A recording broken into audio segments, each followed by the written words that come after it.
sit here now. Okay, just any members of the public, remind you to turn your mobile phones off or at least onto silent, and no photographs to be taken. I'd like to welcome Carla Campbell from the CAMS assisting us here today's meeting. So you're very welcome. Have we any further public or matters of declaration of interest? Sorry, members. Nope. No, for today's meeting. No. Okay, just once again to remind you that the cameras and the electronic equipment are sensitive, so just to be aware of any side conversations. Okay, any apologies? I think Declan will be here in 10 minutes or so. John has to leave a bit early. Well, we might be finished, John. Half 12ish or just after. Okay. Okay, agenda item 2 is Chair's business. At our meeting on 12th of September, we noted that a delegation from the Republic of Ghana would be here on Monday, 30th of September, and would be keen to meet with members of the ERA committee.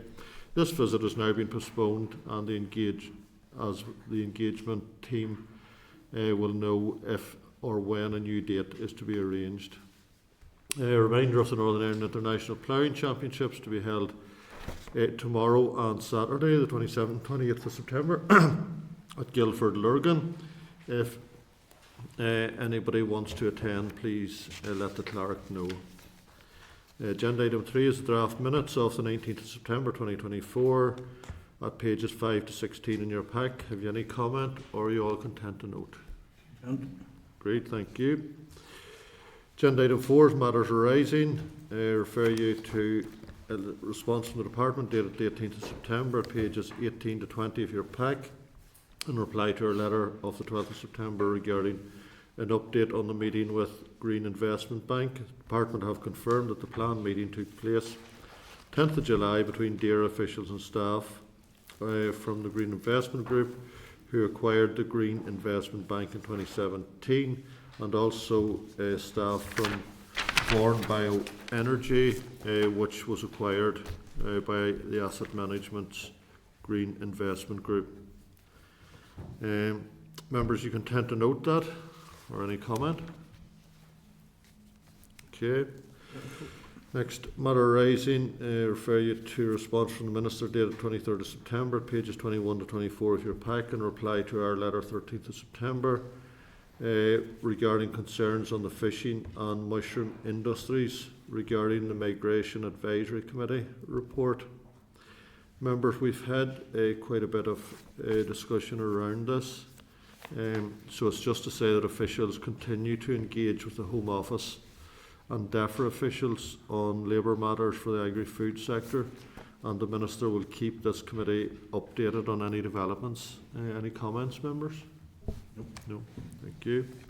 Next matter arising is a response from the department dated 23rd of September in your table papers at pages 2 to 6, in reply to our letter of 13th of September regarding Moboy remediation cost estimations. Department has confirmed that Tetra Tech Limited, following the industry standard process regarding the land contamination risk management. The guidance does not require quantitative or calculated figures and estimates to complete the qualitative comparison between the potential remediation options. So members, the department's next step is a public consultation to seek views on the draft remediation strategy. Consideration of any preferred option will be subject to departmental and public spending approvals, whilst ensuring that steps are taken to protect water quality and the environment. Have you any comments, members? This Moboy is obviously one that's running and will run for some time at this stage, but any comments? I suppose the department have indicated that, as I said there, the guidance does not require quantitative or calculated figures and estimates to complete the qualitative comparison. I suppose that's something we've been querying for a wee while, and it's a pity they didn't tell us that earlier. It might have saved us having to make further queries of them, and I suppose one of these issues And it's not just this department, no, but some departments just give you limited information, whereas if they give you a fuller picture maybe from the start, it might help us taking decisions. But you okay to note it at the moment?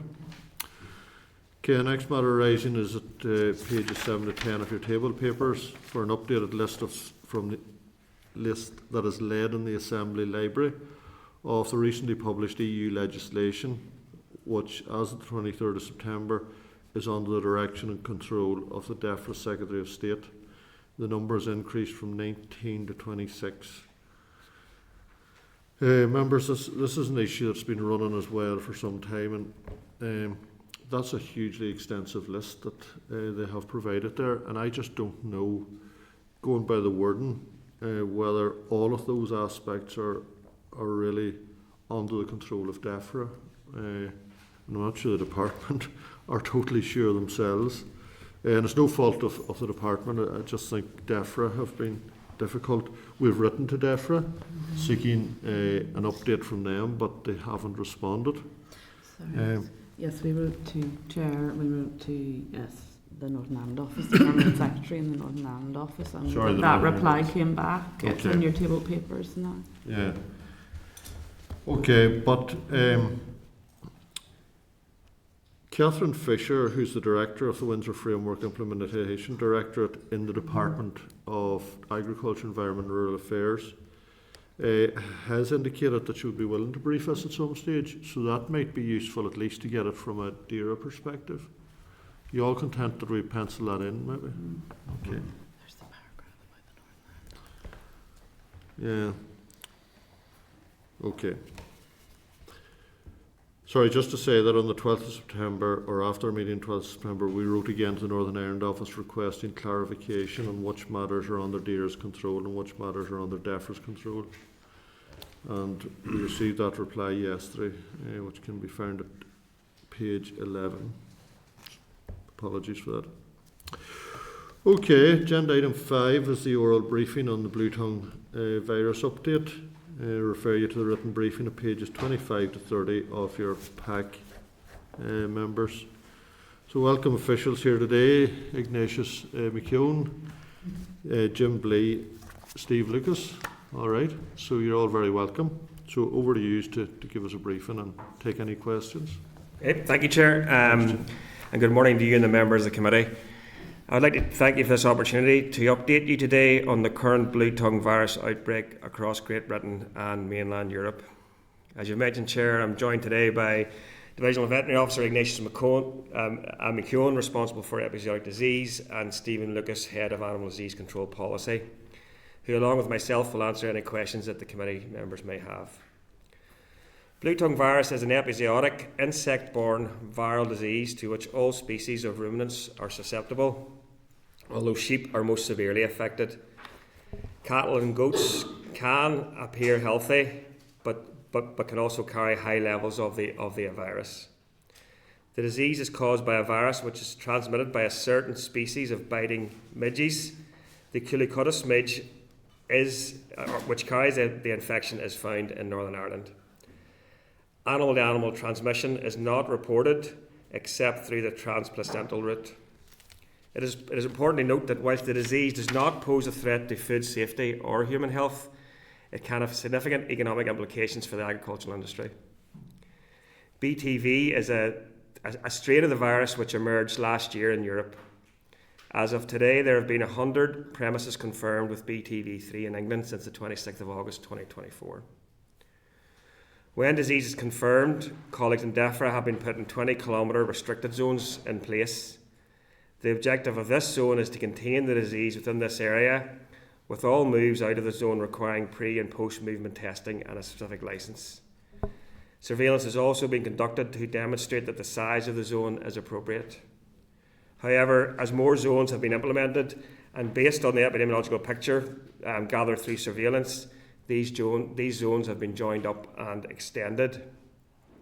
The current restricted zone in place covers a significant part of eastern England, all of Lincolnshire, Cambridgeshire, Bedfordshire, Hertfordshire, all of Greater London, Surrey and West Sussex.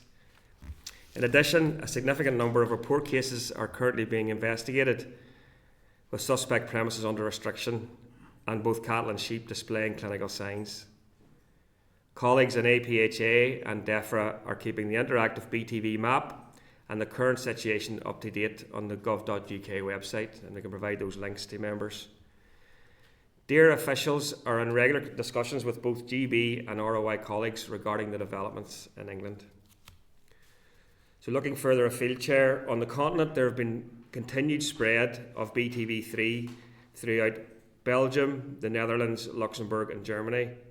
BTV3 has also been detected in France, Denmark, Switzerland, Norway, Sweden, Austria, the Czech Republic and most recently in Portugal. Another strain, BTV4, has been reported in Italy, Spain, Austria and Greece this year, with BTV8 and a new strain of BTV8 named BTV8 2023 being reported in France, Switzerland, Italy and Spain. Susceptible livestock cannot be imported from countries affected with BTV without prior vaccination. As there is no fully approved vaccine for BTV3 at this stage, livestock from areas affected with BTV3 are unable to comply with the health certificate requirements and therefore not eligible for export. Due to the confirmed Bluetongue virus cases in Great Britain, the movement of all live animals and camelids from Great Britain to Northern Ireland is suspended. Movement can recommence once Great Britain recovers its EU recognised disease-free status for the virus. The minimum period before this status can be granted is 2 years from the last positive case, and that is subject to Great Britain completing the surveillance required to evidence freedom. The movement of EU origin animals and camelids transiting through Great Britain and other affected areas of the EU and into Northern Ireland is permissible, providing certain conditions specified in the certificates are adhered to. Vaccination against other BTV strains has been very effective. However, as mentioned, there is no approved vaccine for BTV3 at this juncture, no authorised vaccine. The DEFRA Secretary of State has now, however, approved 3 unauthorised BTV3 vaccines. This follows robust assessment by the Veterinary Medicines Directorate and extensive engagements with stakeholders across the UK, including Northern Ireland. While this approval of an unauthorised vaccine is UK-wide, the decision to use under licence is a devolved matter, and therefore that would fall to Minister Muir to approve the use of vaccines in Northern Ireland. At this juncture, the use of these approved unauthorised vaccines is only licensed for the restricted zone in England under general licence. Livestock keepers outside the zone can apply to DEFRA for a specific licence to use the approved unauthorised vaccines if desired. Scotland and Wales have not licensed the use of the approved unauthorised vaccines in their jurisdictions. We will continue to monitor the development of vaccine use in England, working closely with stakeholders across Northern Ireland and colleagues in the Republic of Ireland to determine next steps. At present, the disease threat to Northern Ireland has been determined as medium, and the highest risk of disease incursion, that is, the movement of an infected animal, is controlled as susceptible animals cannot be moved from Great Britain or other affected areas of the EU to Northern Ireland. It's important to note the use of approved unauthorised vaccines for BTV3 does not impact on this suspension of moves. Any imported animal found to be infected with Bluetongue virus will be culled without compensation, and we call on farmers to exercise vigilance and source animals responsibly. If the Department, however, considers it necessary to cull any animal for disease control measures, Bluetongue positive animals will be paid compensation at 50% market value, and any negative and contact animals will be paid at 100% market value. DERA have been working extensively to prepare for an incursion of Bluetongue on this island. DERA has a pre-existing stringent post-import testing regime for animals moved from mainland Europe, with 1 or more tests required depending on origin and pregnancy status. Midge surveillance has been carried out across 7 sites in Northern Ireland to detect the start and end of the vector active period. And in addition, there has been continuous monitoring of meteorological reporting tools from the UK and the Republic of Ireland, with a view to assessing the risk of an infective midge incursion through wind patterns and temperature levels. Since May 2024, DAERA has expanded its abattoir Bluetongue surveillance programme with a 10-fold increase overall in sample numbers tested. There is an emphasis on animals originating in the 4 eastern divisional veterinary offices. Extensive horizon scanning of the BTV3 picture across mainland Europe and Great Britain has been conducted on an ongoing basis to be aware of the heightened risk and to learn lessons from the other authorities and tailor DAERA's approach as required. We are continuing to work with colleagues right across these islands with respect to messaging and communication, including social media content. Frequent communications have been issued to stakeholders with updates on the evolving situation in Great Britain, highlighting the key messages of vigilance and early reporting.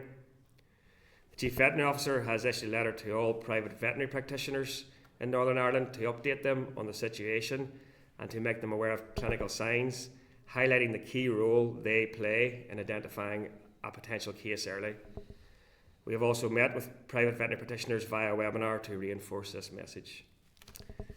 The DAERA website has been updated to include a link to the APHA interactive map and timeline of events in Great Britain, and a new section includes a presentation of images of clinical signs from colleagues in APHA of confirmed cases of BTV3 in the field, and there's also a Q&A which we will continue to update. We are working with our press office colleagues to develop a communication plan to be rolled out over the incoming weeks, and messaging on the DAERA social media channels has been focused on reminding herd keepers of the importance of responsible sourcing and raising awareness of clinical signs. So in conclusion, Chair, I want to assure the committee that we're committed to protecting our livestock and agriculture industry from the threat of Bluetongue virus, and we will continue to work diligently to monitor the situation, implement the necessary measures, and collaborate with stakeholders to safeguard the health and well-being of our animals. Thank you for your time this morning, and we're happy to take any questions that you and the members may have. Thank you, Jim, for that update. Suppose just to start, I noticed you referred to the chances of it coming to Northern Ireland as medium. Tell me what's medium. What's the chances of it coming to Northern Ireland now? I'll let Ignatius take that one.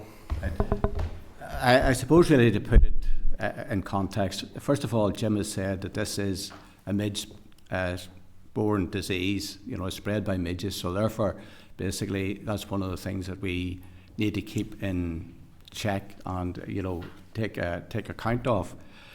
As the year goes on, obviously the amount of midges are going to reduce, and whenever we get to the middle of December, basically we enter what we call the midge-free area, or the midge-free time. So basically, as Jim has said, the risk at this particular stage is medium, which means that there is a good chance that infection will appear in Northern Ireland, but as we approach December, basically that risk is reducing all the time. Okay. And so tell me about December then. If that's the midge-free time, is that the midge-free time in England as well? No. As I say, especially in the area where the midges where the infection is, basically the temperatures are warmer than they are with us. So last year, or I suppose this year, basically last season, the midge-free period in GB didn't come into play until the middle of January. So they have a later midge-free time in GB, especially in the south of England, compared to yourselves. So if there is that midge-free time, does that mean that the Bluetongue is then ended for that period, or is it still alive? Is it still there and active during that midge-free time? If an animal is infected just prior to the midge-free area or the midge-free time, the animal is infected possibly for a period of 2 months or thereabouts.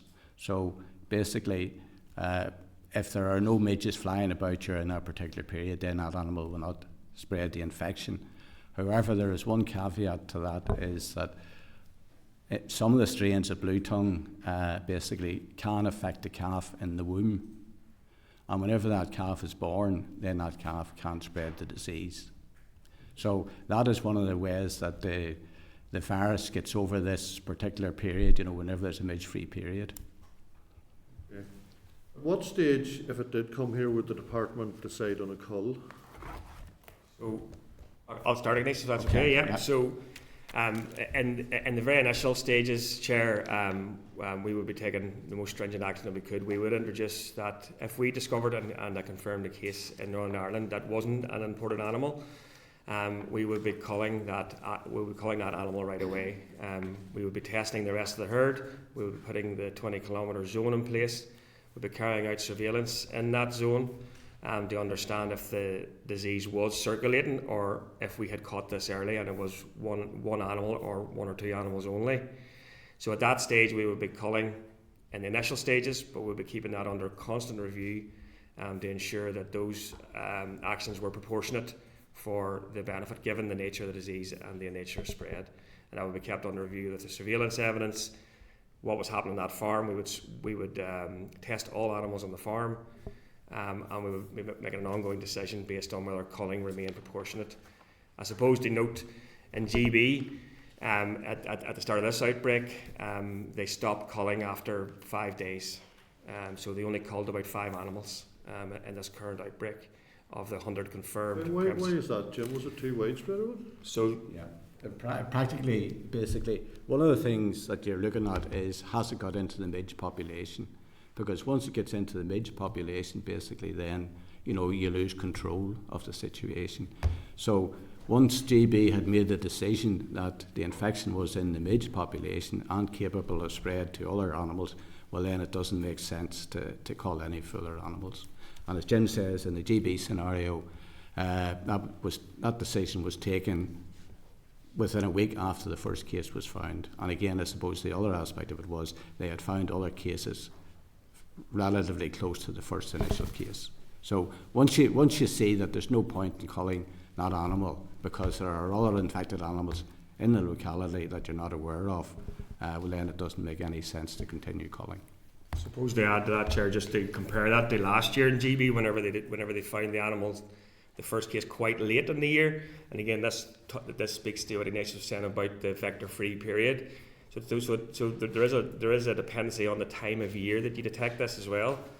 Last year it was November time, quite close to the end of the vector period, and they continued culling right to the end of the vector period. I think there was only the last 4 or 5 animals that they didn't cull, because they were just entering that vector-free period. So they thought they had a chance because there was low numbers of cases, low numbers of animals, and they didn't believe it was in the midge population. But the lab results this time and the evidence and the time of year, they came to the conclusion that it was in the midge population very early, but because of the time of the incursion. Okay. Yeah. And apart from the cold weather, this might sound stupid, but apart from the cold weather, there's no opportunity to cull the midges? That's correct. Yeah. As I say, once it gets into the midges, the department's writ no longer runs. There's no aircraft spray you can put out that kills all those midges? No. Okay, just finally, what's the basis of the 20-kilometre zone?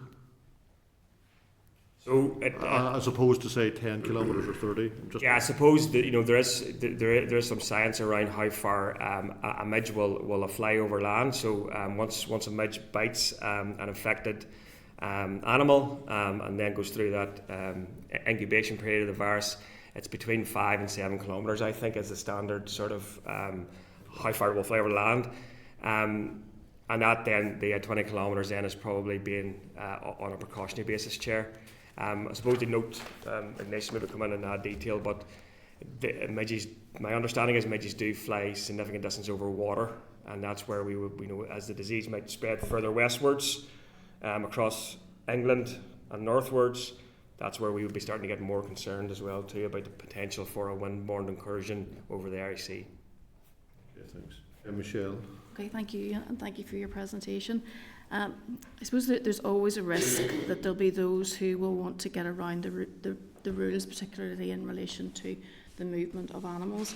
And I've noted in your presentation today, you said twice about advising farmers to source their animals responsibly, and you've also issued that in your other advice. So obviously smuggling is something which is a possibility. How alert are you to that, and what steps are you taking in order to address any potential smuggling? So I suppose the first part of that is awareness of the risk, so making people aware of the risk, and that sort of social behaviour as well too, and ensure that people are aware of the dangers, and not only the impact on their own herd and their own farm family, but the wider agri-food economy. At the ports, as you know, we have the department has an active presence at the ports, and we use both intelligence on the ground and other intelligence with other agencies in respect of movements. I don't know in relation to ID and moves to markets and stuff. There's probably other controls there that would identify animals that were moved in illegally. Yeah. Again, as I say, that's part of our movement controls. Basically, as you're aware, farmers have to identify calves, more or less born, sheep born into the flock. So again, that's part of the overall movement control. I suppose we're in a lucky situation that we're an island, so basically there are only certain ways that you can bring animals in. But to reinforce what Jim has said, our portal inspectors basically are well aware of the risks and basically are taking proportionate action. And I suppose the other point to that now too, Michelle, probably is that no ruminants can move from GB as well too, which would be our biggest route. So therefore, an animal at the port, it's not that it can't be smuggled in, but it's there's obviously no animals can come in. So any animal appearing would be identified. Okay. So obviously you've said that the route from GB is closed, but yet this is rife across Europe, and obviously not all markets from Europe have been closed. Why was there not a blanket ban in relation to movements from the EU? So, as you know, movements from the EU are controlled by animal health certification, and there's criteria within that certification that have to be met. Animals from affected areas of BTV3 cannot be moved because they can't comply because there's no approved vaccine.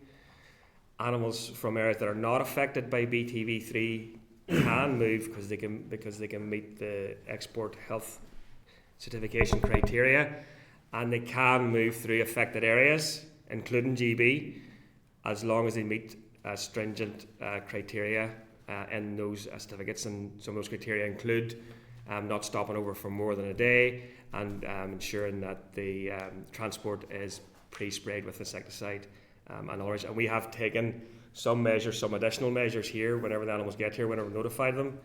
I suppose to put it in context, this year only 26 animals have been moved on that route from mainland EU to Northern Ireland.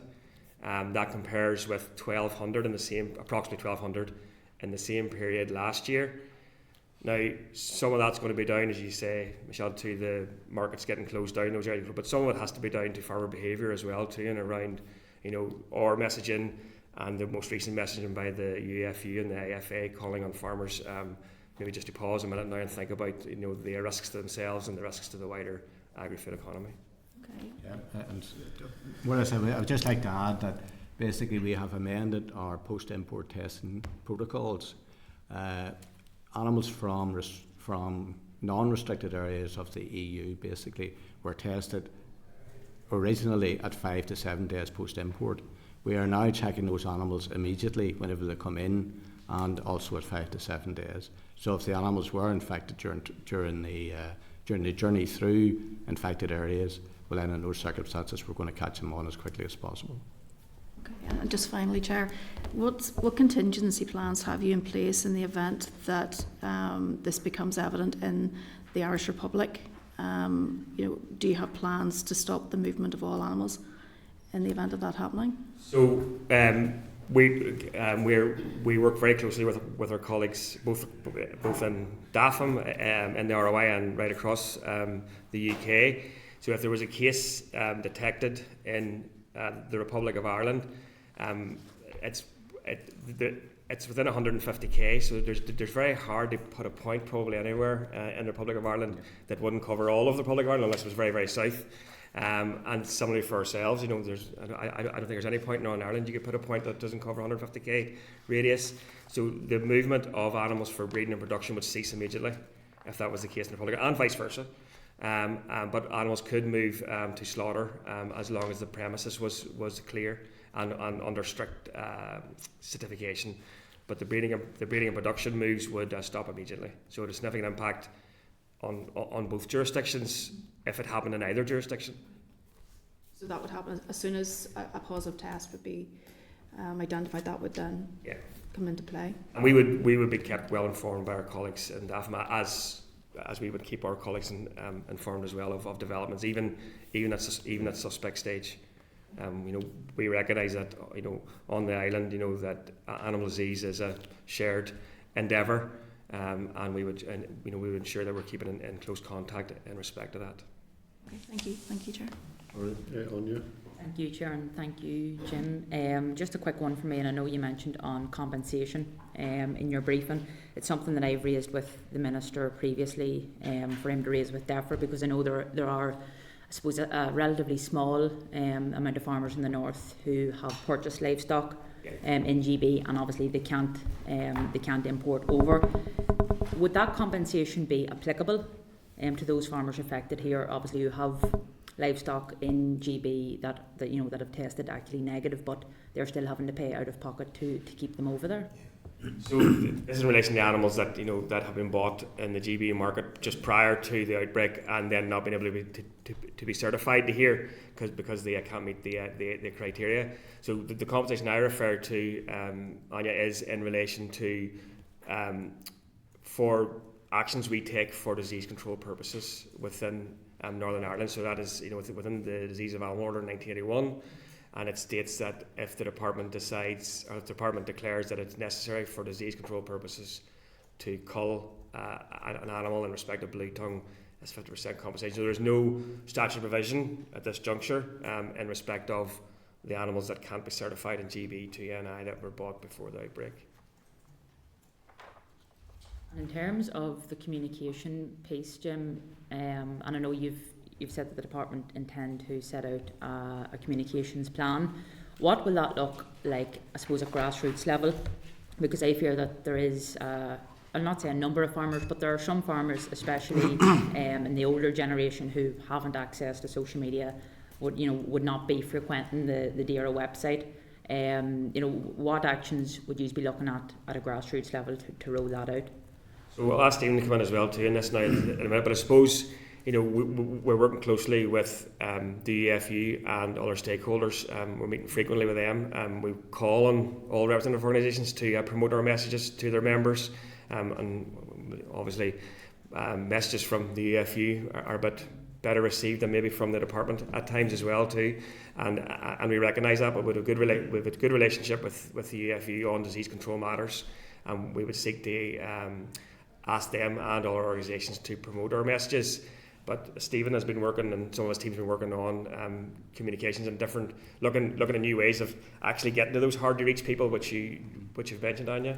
Yeah, just as Jim was saying, I know some of the communication means are maybe primarily focused on digital means at present, but we'll regularly email our stakeholders an update on the development situation. The most recent one went out there on Tuesday with the most up-to-date figures in GB. The CBO, he's written out to all private veterinary practitioners to make them aware of clinical signs. We recently held a webinar with PVPs where we had a Dutch vet and a colleague from APHA delivering insightful presentations on clinical signs that they are seeing on the ground. We're regularly updating the DERA website, including links to the APHA interactive map and the gov.uk outline of the events. We're also working with Press Office to try and address areas where we can improve and maybe reach some of those people who maybe don't use social media or the likes. We've used press releases, and again, we are looking at some of the social media content that can be shared, and then we're calling on our industry stakeholders to share the messages with their members as well, and hopefully that will reach or far reach as possible. I suppose, look, for what it's worth, in relation to advice, look, even a simple step of the department getting out onto the ground into marts, and I know obviously you will play a role there as well, but something as simple as 2 to 3 minutes on the microphone round some of the marts, or even a leafleting exercise outside the marts, I think really could help the communication situation going forward. And I completely agree. We've actually been having some thoughts now about our next step. While we're talking to our key stakeholders, we're talking to PVPs. Some of our next steps, our thoughts are farmer webinars, but also actually, as we get closer to the vector-free parade, and don't want to jinx ourselves here, but thinking about next spring and thinking about next year and thinking about getting out, and we've had some thoughts about maybe 3 or 4 face-to-face visits as well too, for a range of issues, but with Bluetongue included in that as well too. So those are some of the thoughts that are in our thinking. Thank you. Thanks, Sonia. Patsy? Thanks very much, Chair, and thank you for that. Just two or three wee questions that spring to mind. First of all, the danger of an infected animal, because I was reading here that it's not entirely apparent that the animal may be infected, especially cattle. Is there any danger if that animal get into the food chain to consumers basically who might eat that food? That's the first thing. And secondly, I'm sort of intrigued as to how you monitor midges, because I would like to know, are there different species of midges that transmit this or are likely to transmit this disease? And good luck to the person that's trying to, as I live along the shores of Lough Neagh, and at times we see thousands and thousands of midges. Hopefully they're not the ones that are potential to transmit it. But I would be intrigued to see that. Then finally, I've read your document here about the trying to avoid the potential risk of any animals that have been in transit through some of those zones. The checks that we have now at the entry ports, is that where that kicks in to make sure that there's, if you like, another layer of check to ensure that infected animals potentially don't get into the north here or indeed into the island as a consequence? Well, I can pick up on the food safety one first, and then I'll ask Ignace to come in on the midge one, and then we'll come back to checks, Patsy, if that's okay. So we've been assured by FSA that there's no food safety or public health issues. Clinically healthy animals can enter the food chain, can go to the abattoir, and even if they've had a Bluetongue positive test, and that's what's happening in England. So clinically healthy animals can go into the food chain and can go to the abattoir, as there's no food safety. Can I ask you, if they've had a Bluetongue positive test, why would they be going to the abattoir then? Is it legal for them to do that upon that? Yeah. Okay, right. Yeah. I would just Sorry, as long, in a general sense, if the animal is sick, it can't go to the abattoir. If the animal is not clinically sick, well then it can go to the abattoir. But having Bluetongue is not, it doesn't per se, isn't right, clinically sick unless it has flare-ups and round the mouth and all that sort of stuff. If the animal is clinically fine, then it can go for slaughter, even if it is positive for Bluetongue. So, who picks up on that test and who transmits that information then over to the abattoir? Well, if it has been... Well, first of all, in the abattoir there are checks in place, basically, just part of the normal checks to make sure that all animals are sorry, Ignatius, it was yourself raised this, and I'm trying to follow through on this. Those are going to be spot checks in the abattoir? No. Right. Every animal going into the abattoir is checked. For Bluetongue? They are checked clinically. Somebody looks at them. No, you're getting me. You're right off there. I can bring you back. Okay, right. We're at the abattoir and all that. But if an animal has been seen to have and clinically tested by a vet or whoever it is, whoever the test has come, could be a sporadic test, whatever, and it has Bluetongue, right, at the farm, right, then what happens between it going from the farm to the abattoir, and does somebody flag up this beast here has Bluetongue, and then is there another check or a check at the abattoir to that by that stage meet to ensure that there isn't anything further wrong? What happens So there? there's individual restriction put on positive animals. So there will be a notice served on that livestock keeper. That animal has an individual restriction. That animal can't move unless it applies to APHA for a specific license. Okay. And they would apply for a specific license saying animal XXX, it's Bluetongue positive, it's clinically healthy. We want to send it to slaughter at a designated slaughterhouse. The slaughterhouse must be designated, and APHA would issue a specific license in that, and that license would then need to travel the animal to the abattoir, and that's your controls on there. So right. I think that answers your question, Pat. Yes, it does. So then the other questions then. So midges. So yes. So in Northern Ireland, I'll hand over to Nish in a second. In Northern Ireland, we have, in conjunction with AFB, have established 7 midge traps. We're probably covered the most geographic areas of Northern Ireland. We have quite a good spread. What we're doing in that is trying to determine the start and, importantly, the end of the vector active period. And there's a criteria for that, which Ignatius might want to touch on, and the relation to the types of midges that transmit this disease. Yeah. So, a midge trap, as Jim has already mentioned, it is a light source which attracts the midges. The midges go into the trap, are caught in the trap, and then basically the midges are examined for determine what species are involved in, that have been caught in that particular trap. Now, there is a requirement basically to determine whenever it's a midge-free area is that you've less than 5 midges caught in your trap. Or to be more precise, 5 porous midges, which means that basically they've sucked blood. Right. Sorry, just you're taking me down another course of thinking there. How many midges, or what types of midges, or are there just specific types of midges that can transmit this, or is it bloodsuckers, basically? There are specific type of midges which are able to spread this disease. Most other bloodsuckers basically don't spread the disease. Mosquitoes don't spread the disease. And the reason for that basically is that whenever the blood is sucked up into the midge, it actually goes through a stage of multiplication within the midge. And as I say, that only happens within certain species of midges. They're not very prevalent here? Yet. They are prevalent here. So therefore, basically, if an affected animal came in here, well then in those circumstances, yes, it could be spread. It could be bitten by a midge here, which is capable of spreading Bluetongue. And after a period of, it's called the extrinsic incubation period, yes. Then after that period, then if that midge bites another animal, then it will spread the disease to that other animal.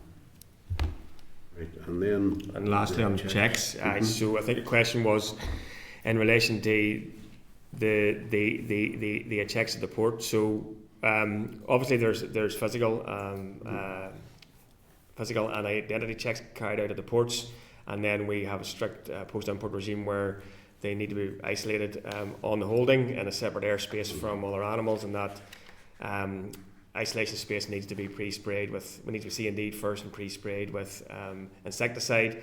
As Ignatius said, then we carry out our post-import testing in the animal. The restriction remains that animal until we have negative tests back. Is this specifically the ones that have come through zones, is it? Any animal which we import from mainland Europe basically undergoes this particular post-import protocol, and that's been enforced for a significant period of time. We've been very precautionary on that. Sorry, I'm just trying to. So, say they coming from mainland Europe, it could come. Most of them, I presume, come through the UK. So, if any of these come through an infected zone or a zone where there has been levels of infections, do they get particular attention, or is it the same as any other animals that are coming in? First of all, we are aware of the risks yes. involved, but they undergo the same protocol, basically.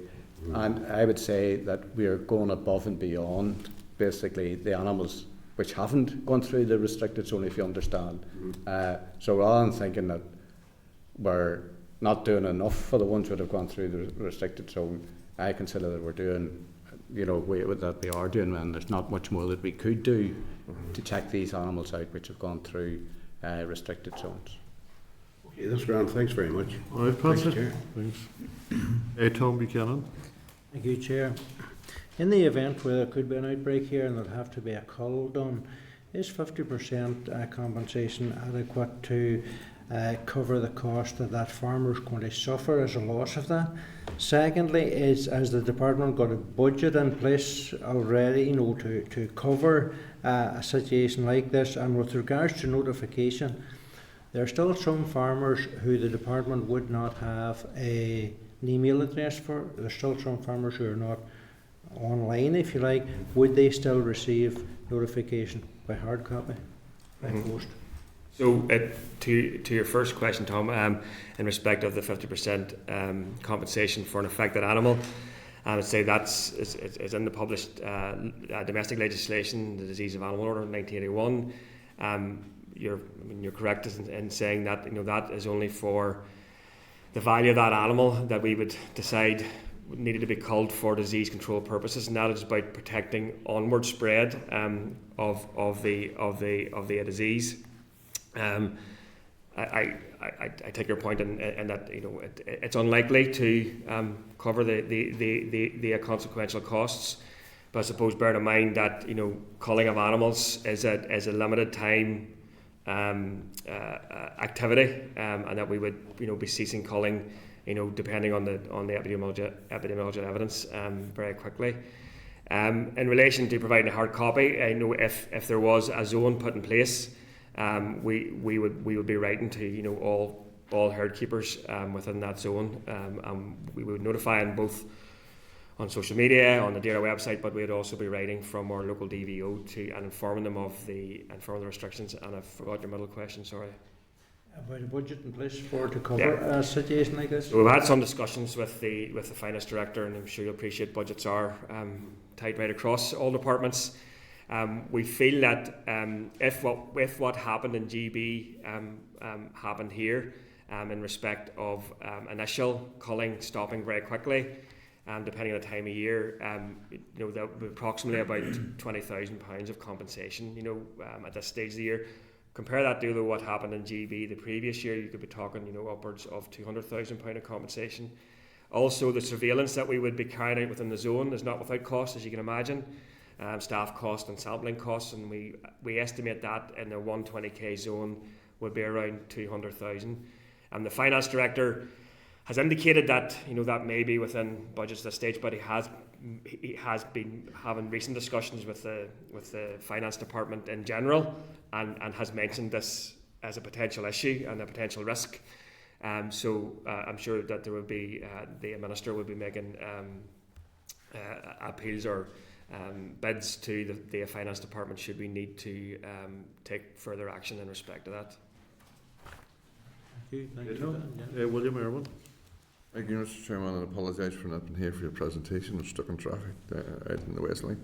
In relation to vaccination, there is vaccination, and they do it across Europe.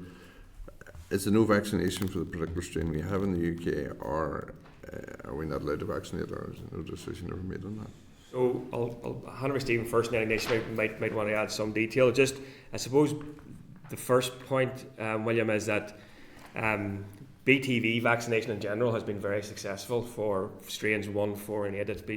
It's widely recognised, widely used. We import vaccinated animals. It's been very successful. BTV3 is a new strain which has emerged, has no approved authorised vaccines across the EU or the UK in general, but I'll ask Stephen to come in and add a bit more detail on that now, if that's okay. Yeah, just as Jim was saying, on the 4th of September, the DEFRA Secretary of State, they approved 3 unauthorised BTV3 vaccines. This follows robust assessment by the Veterinary Medicines Directive and extensive engagement with stakeholders across the UK, including Northern Ireland. Whilst this approval of the unauthorised vaccine is UK-wide, the decision to use under licence is a devolved matter, so that would fall to Minister Muir. At this juncture, the use of these approved unauthorised vaccines is under general licence only for the restricted zone in England.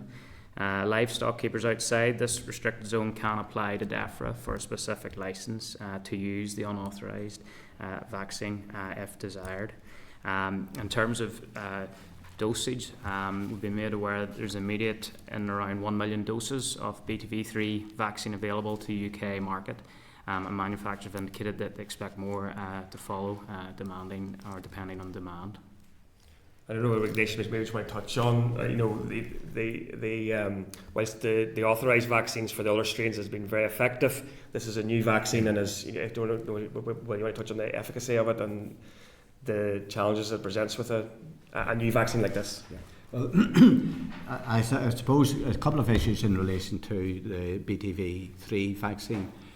As Jim and Stephen have said, it hasn't completed the approval process, and one of the main reasons for that is that there hasn't been sufficient time. It takes time to carry out all the checks to provide the full information available to give it full approval. The other thing about it is BTV3 is a very pathogenic strain of Bluetongue.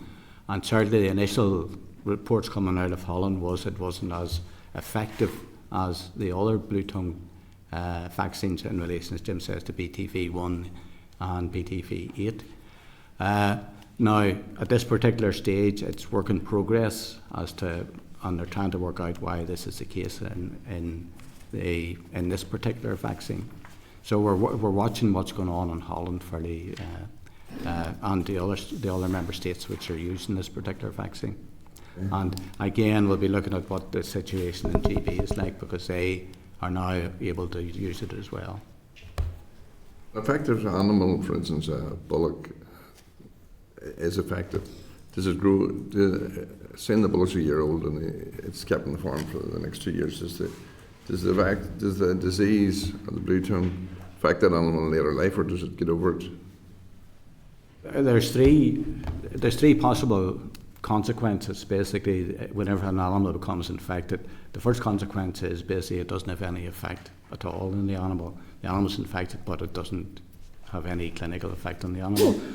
The second possibility is that it kills the animal, and the third possible effect is that basically the animal is sick and recovers. If the animal is sick and recovers, basically, generally speaking, it comes back to full health again. It affects sheep much worse, but doesn't it? That's right. The clinical effect on mortality in sheep is an awful lot more. It's worse for sheep than it is for cattle. Ballpark figures. In Holland, I think it's approximately 10% of the sheep died in the outbreaks last, in the absence of a vaccine. So it's pretty nasty. And again, the comparable figures for cattle are, I think, about between 0.1 and 1%. In relation to my colleague's question in relation to importing cattle from the Republic of Ireland, if there was an outbreak in the Republic, there's quite a few cattle that comes direct to slaughter here. It wouldn't affect that? No, direct. Direct slaughter would be fine under certification as long as the premises was free, and there is one or two other criteria which I can't remember off the top of my head, but they're in the certificate. But it's not without meeting some criteria, but they're not hurdles. Yeah. They're not many barriers. Jim, the important thing is that if you're importing slaughter cattle, because they are a risk, the most important thing is that these animals are brought in, and it's one of the requirements, is that they're brought in and slaughtered as soon as possible. And again, that's the requirement on the. That's going direct to slaughter. If they're coming in for direct slaughter, yeah. And it must be at a designated slaughterhouse, and we've been working through with our official veterinarians and our FBOs in the slaughterhouses and ensuring that we have them pre-designated. I think we have 8 of the 12 pre-designated now. And working on the last 4 as well. So that's a bit of preparation. Okay, thank you. Thanks, William. John Blair. Thank you, Chair, and thanks to all of you for the information this morning. I just want to go over a lot of ground has been covered here, obviously, but I just want to double check something, and I accept I might have misheard, but the midge traps, I'm going to bring you back to this.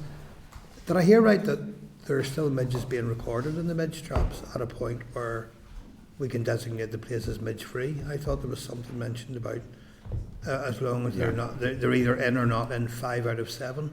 So there's no guarantee of exclusively midge-free by the sound of it. Whenever you're dealing with science generally speaking doesn't have, they have criteria to meet, and basically the criteria that they use basically is 5 porous midges, which means midges which have, basically have sucked blood during that particular time. Is that 5 across all of the traps or 5 per trap? That is 5 per trap. Okay, just wanted to clarify that. Thank you. All right. Thanks, John. Okay, Jim Ignatius and Stephen, thank you very much for the presentation. Very helpful and certainly brings us up to date and up to speed. We do hope that the disease doesn't get to Northern Ireland. It would be hugely helpful and beneficial if it didn't. So we would urge everyone to take precautions as far as reasonably possible. Thank you. Thank you. Okay, thank you.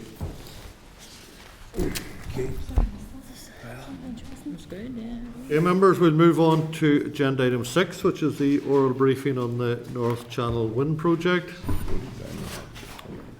Just take a wee minute to change the top table, or bottom table, or whatever way you class it. You're the top table.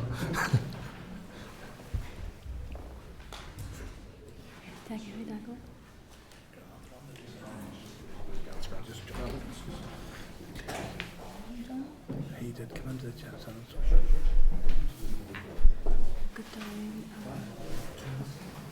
Give Alan a comment, did you? I did. We interview. Are you going to do one too? You want to get one of you two?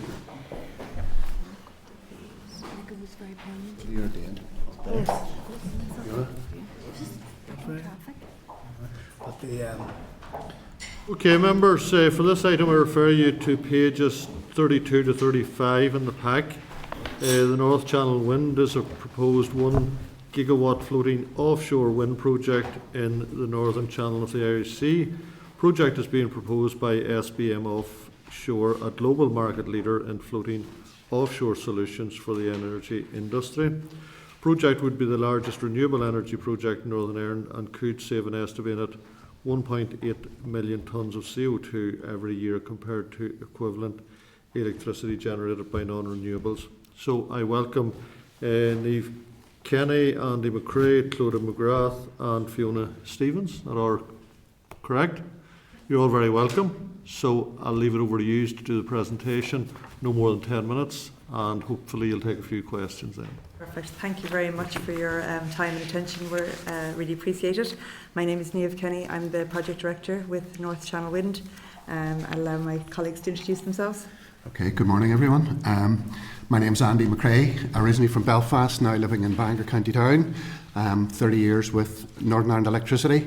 I rose to the position of energy manager, and I looked after most of the renewable energy stuff that was happening, the government renewable energy programmes and various other programmes associated with renewables. I was also the environmental director, so I have long experience, as you can probably tell. Thank you. Good morning, everyone. My name's Fiona Stevens, and I'm the stakeholder manager. Thanks, Niamh. Good morning, and thanks for having us. My name is Clodagh McGrath. I'm the Environment and Consenting Manager for North Channel Wind, having previously worked with Fairhead Tidal, which was off the coast of County Antrim as well. Thank you. Okay, so we're just going to allow Andy to just introduce the project, and then Clodagh will explain the role of DERA in the offshore wind sector, and why we wanted to address the committee, and then we'll take some questions. So we'll be brief. Thank you. Okay. North Channel Wind is at the EIA scoping stage, which means consulting with stakeholders at an early stage to develop the most suitable proposals possible. Scoping opinions are awaited from DERA and DFI, respectively, on the onshore and offshore elements of the programme. Also awaited is a decision from DERA on the marine licence application to allow offshore marine surveys to commence, and these will help inform both the design of the wind farm and the EIA itself. The 1 gigawatt, that's 1,000 megawatts, North Channel Wind project would be the largest renewable energy project in Northern Ireland and could save an estimated 1.8 million tonnes of CO2 every year, compared to the equivalent electricity generated by non-renewables. Northern Ireland has one of the best wind resources in Europe. This vast natural resource provides a fantastic opportunity for us to play our part in tackling the climate emergency and improve our energy security by using clean local resources and rather than relying on fossil fuels from overseas. And in so doing, hopefully building a new industry, bringing jobs and investment to our economy, significant jobs and investment. The most recent generation statistics from DFE show that 46% of electricity in Northern Ireland was generated from renewable energy sources. A recent report by consultants Baringa found that this renewable generation has lowered the cost of electricity for everyone in Northern Ireland by an average of £100 per person. That's £200 million in total. This renewable transition has saved more than 13 million tonnes of CO2 since 2000, which is equal to taking 315,000 family cars off the road. That's a quarter of the total number of vehicles in Northern Ireland. However, we still have a long way to go to achieve the 80% by 2030, which you'll know is the target contained in the Climate Act. And beyond that, the goal to fully decarbonise our electricity generation is a challenge. Offshore wind speeds are higher and more consistent than onshore wind, and the turbines can be larger. Today's offshore wind turbines are more than twice the capacity of onshore turbines, generating renewable electricity in abundance.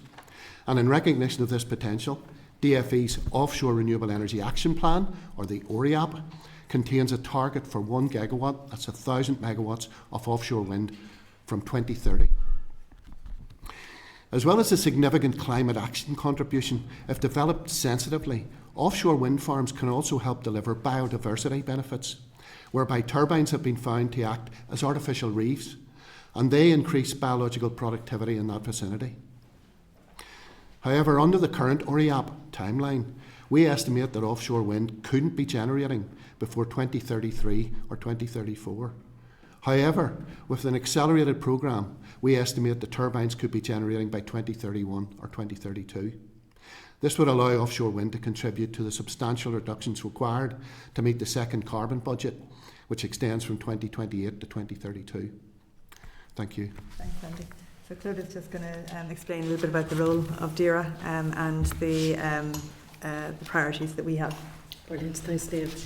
So DERA's role in offshore wind, whilst energy is DFE's responsibility, DERA is critical in progressing offshore wind developments, from marine licensing of our offshore surveys to the environmental impact assessment to the development of marine plans, which I understand is due towards the end of the year, recent consultations in terms of blue carbon, marine protected areas, and what was launched on Monday this week in terms of the seabird, and also the Elasma Brank consultations, which will be crucial in terms of offshore wind development, as well as providing expert advice in terms of our consent application and in the green growth policy and achieving the carbon budgets. DERA is absolutely critical.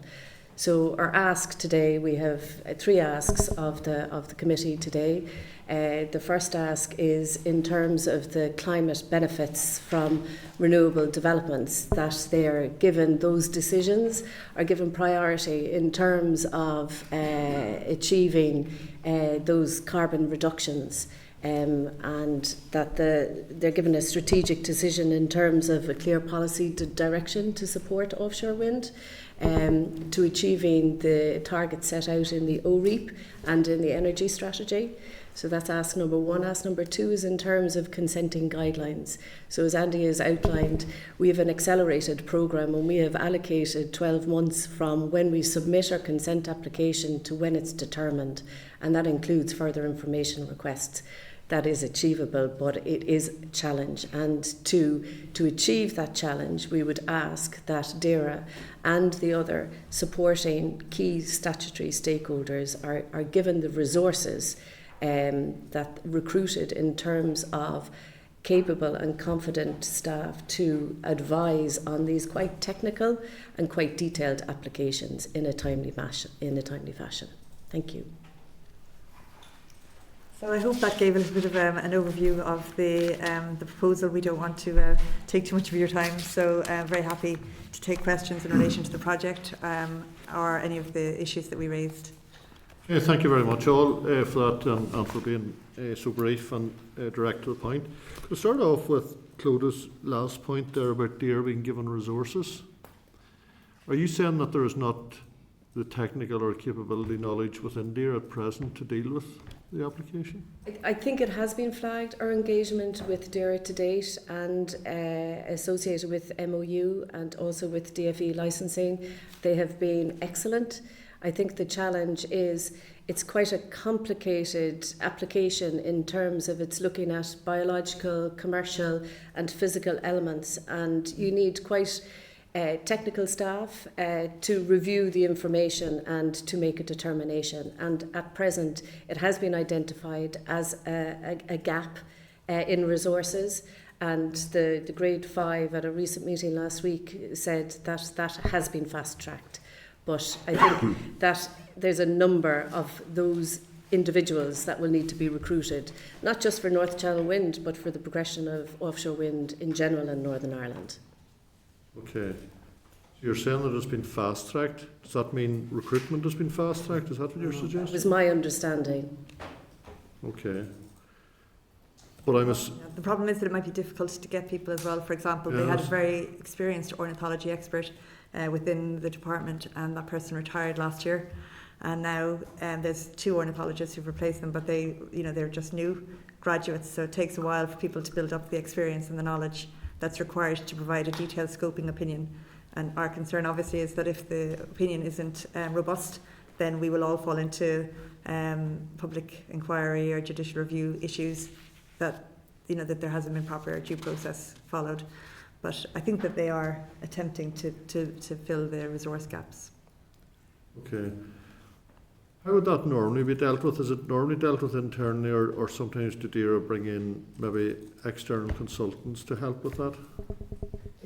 So in other jurisdictions, say for example in Scotland or in Wales, they would have a team of experts that would look at the biological, so the birds, the mammals, the seabed in terms of the benthos, and then other statutory consultees would be brought in. So the Maritime Coastal Agency would be looking at shipping and navigation and coastal elements, and other statutory consultees. But normally the biological element is done internally within the department, within DAERA for this instance, and the equivalent in other jurisdictions. Although I'm very conscious that obviously the number of these that may come forward, while it might be there might be more at present, there may not be a massive amount in the next 10 years. So I'm just wondering, would it be better maybe employing direct staff directly or bringing in outside help, which may be from GB or ROA or Europe somewhere else, to assist with that in the short term, just to get that level of experience and knowledge at this time? I'm just wondering, you may not have a view on that, and maybe unfair to ask you. So far, all we've submitted is our scoping report and our marine licence, and the marine licence is for the surveys, not for the overall project. And it's taken quite a long time to get through that process. With DAERA's best intentions, I really would like to stress that they've been extremely supportive and helpful in trying to get through the process. But if there were 3 projects, for example, I don't know how they would manage. Okay. So I think that and there will be a number of these projects coming up over the coming decades. So probably internal resources would be better. Okay. In other jurisdictions as well, it's worth mentioning that they would have a discretionary advisory service, so whereby developers would pay for expertise. So that may be an opportunity for developers to potentially fund a position or to provide that independent advice then that would be crucial to inform a robust environmental impact assessment and ideally streamline the consent in terms of having independent advice and reduce the need for any judicial reviews. We're all conscious too that the potential of conflict of interest if you were to pay for an external consultant, and that was the final arbiter. Yeah. It's different if they provide a report and then there is an assessment made by the department or on behalf of the department. But I do take your point in all of that. And I don't know what the fees would be, the planning fees, but maybe that should be reflective of bringing in those extra help. Just one final issue for me. You did mention that offshore energy is much more consistent than onshore wind energy. How much more consistent is it? Significantly. The average capacity factor, which is the amount of time that an onshore wind turbine is operating in Northern Ireland, is about 35%, whereas offshore it's about 55%. So you have significant more generation. Obviously, it's much windier, you're higher up, so it's quite a lot more efficient and effective. Okay, Michelle. Thank you. Sorry, apologies. Declan was first. Apologies. Sorry with that. Michelle. Thank you for your presentation. I suppose, have you any assessment of if there's any potential impact on navigating of ships and indeed on fishing as well in the areas where those offshore turbines are anchored? Yeah, I'll let Fiona answer the fishing, and then Claude will deal with the navigation issue. Yeah, so in terms of fishing, the fishing community is a very, very important stakeholder for us. And we've been carrying out engagement with various different fishing representative bodies for the last 2 to 3 years. We want to be a good neighbour. We're sharing the sea space, and we want to be a good neighbour. So that engagement is really important. At the very outset of the project, when we were looking at sites and doing the initial feasibility work, we had a baseline fisheries report done. It was one of the very first things that was done. And it highlighted that the particular site we're looking at is actually quite low in terms of the fishing activity. And that's the similar feedback that we're getting from some fishing stakeholders as well. There are certainly other areas of the sea that are there's a lot more activity going on than the site we're looking at. So I think our site is one of the lower levels of activity, but certainly we want to keep that engagement up. We've had a series of meetings up and down the coast, meeting with fishermen, to inform them of the project, getting their feedback, so that we can then feed that into our design development work and our environmental impact assessment, and we'll carry on doing that throughout the process. I think it's fair to say that the fishing associations, both the NIFPO and NIFBO, have said that they don't want offshore wind at all, but if it has to be somewhere, our site is where they would like it to be.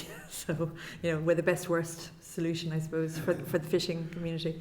Claude, did you want to mention about the navigation? Sorry, just maybe should add also, we have, right from the instigation of the programme, we resourced a fisheries liaison officer to have a direct relationship with the fishing community, and that's proved very useful. Yeah, thanks, Andy. Yeah, just in terms of the navigation, as Fiona outlined, to identify our site, originally we did a number of desktop studies, and our key criteria for the development was that it was within Northern Ireland waters, that it was going to connect into Northern Ireland grid, and that it had good resource, as Niamh had outlined. So with that in mind, we did a constraints assessment, and we identified a certain area, and then we identified some of the navigation issues, and we were working with Nash Maritime, an experienced maritime consultant who has been involved in a number of both developing and built offshore wind farms in the UK.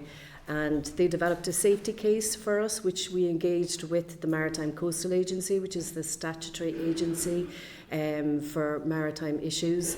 And they've given us a view in terms of our boundary at the moment, in terms of if both projects progress at the same time, or if one project was to progress, say, for example, North Channel Wind 1.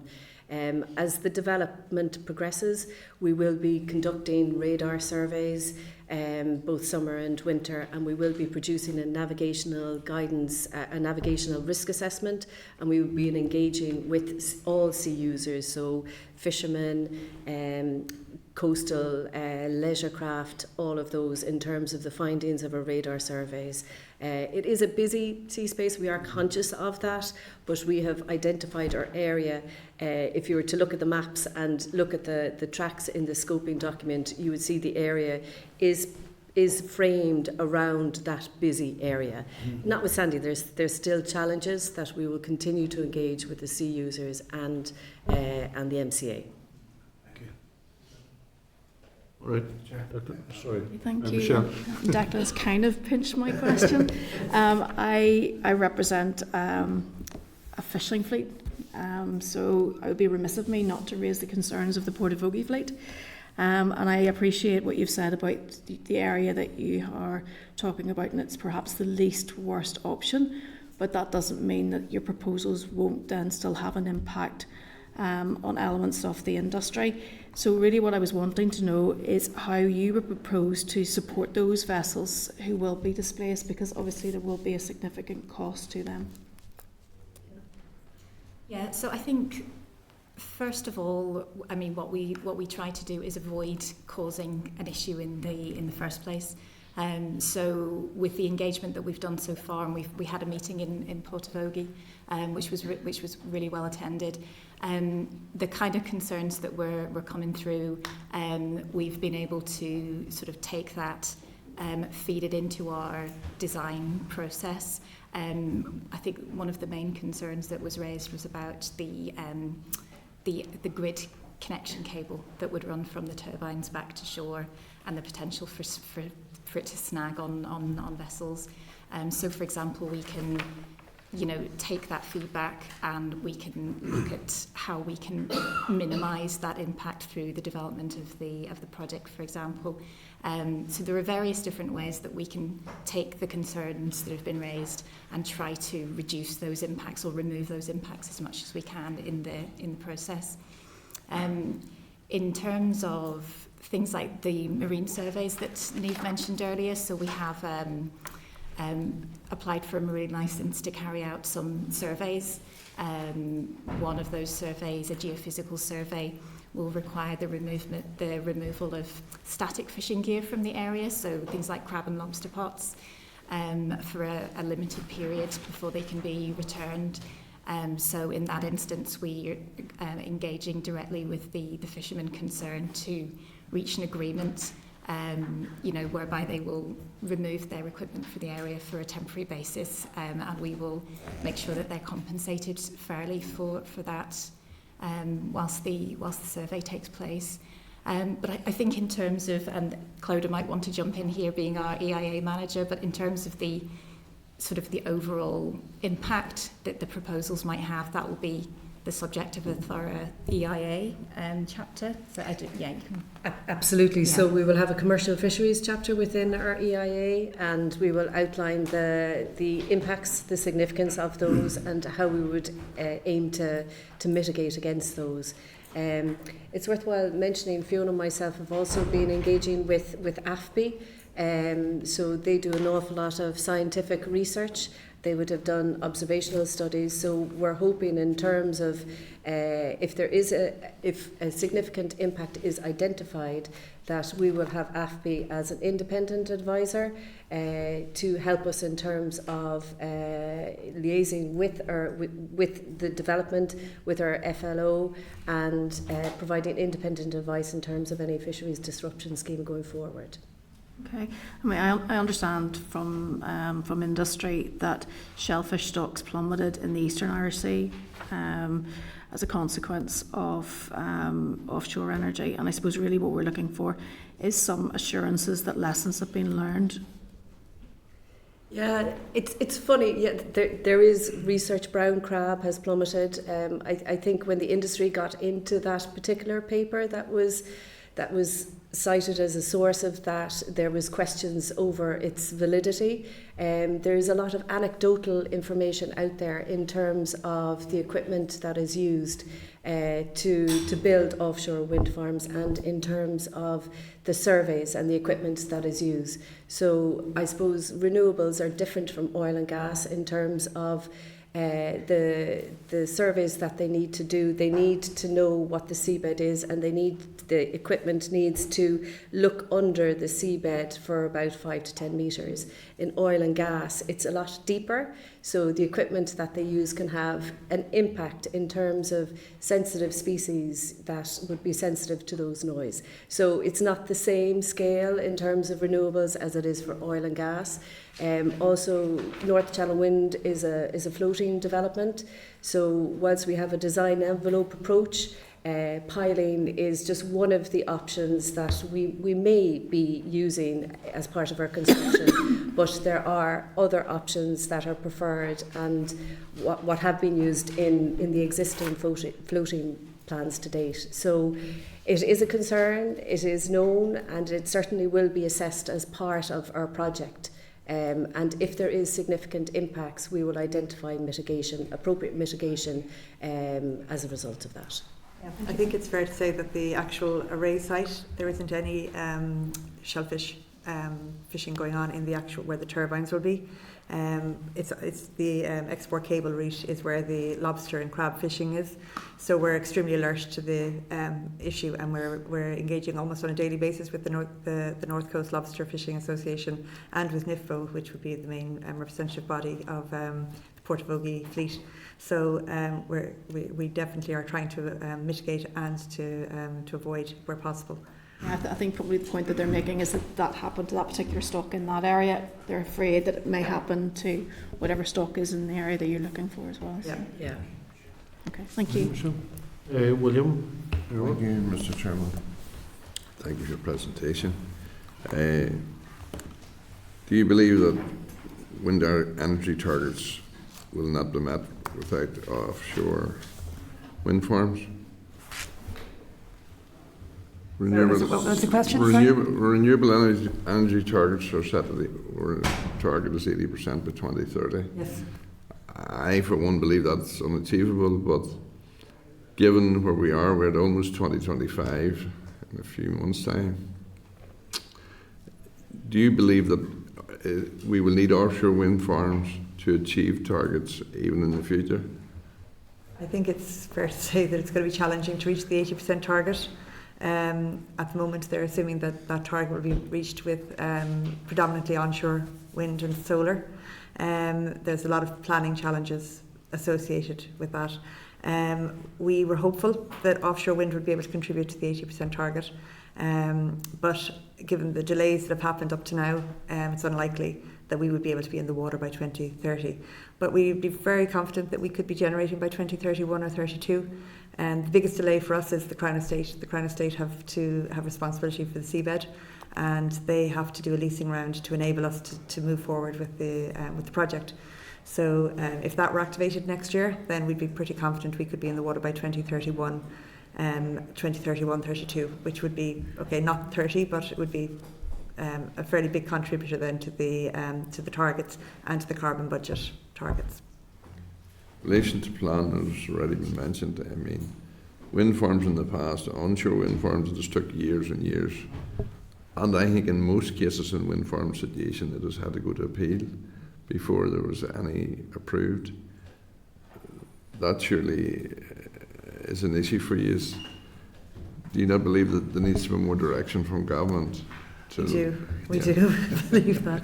I mean, you know, at the end of the day, policymakers and decision makers in Northern Ireland are going to have to make a decision around, you know, where the priorities are. If they're prioritising decarbonisation, then there's going to have to be a fast track type process. Not to say that people shouldn't have their say and there shouldn't be inquiries, but all of the statutory respondents, for example, could be time limited, and then that would speed up the process, and then you still would have time for public inquiry and for judicial review and so on, which is very important in any democracy, you know, to give people a chance.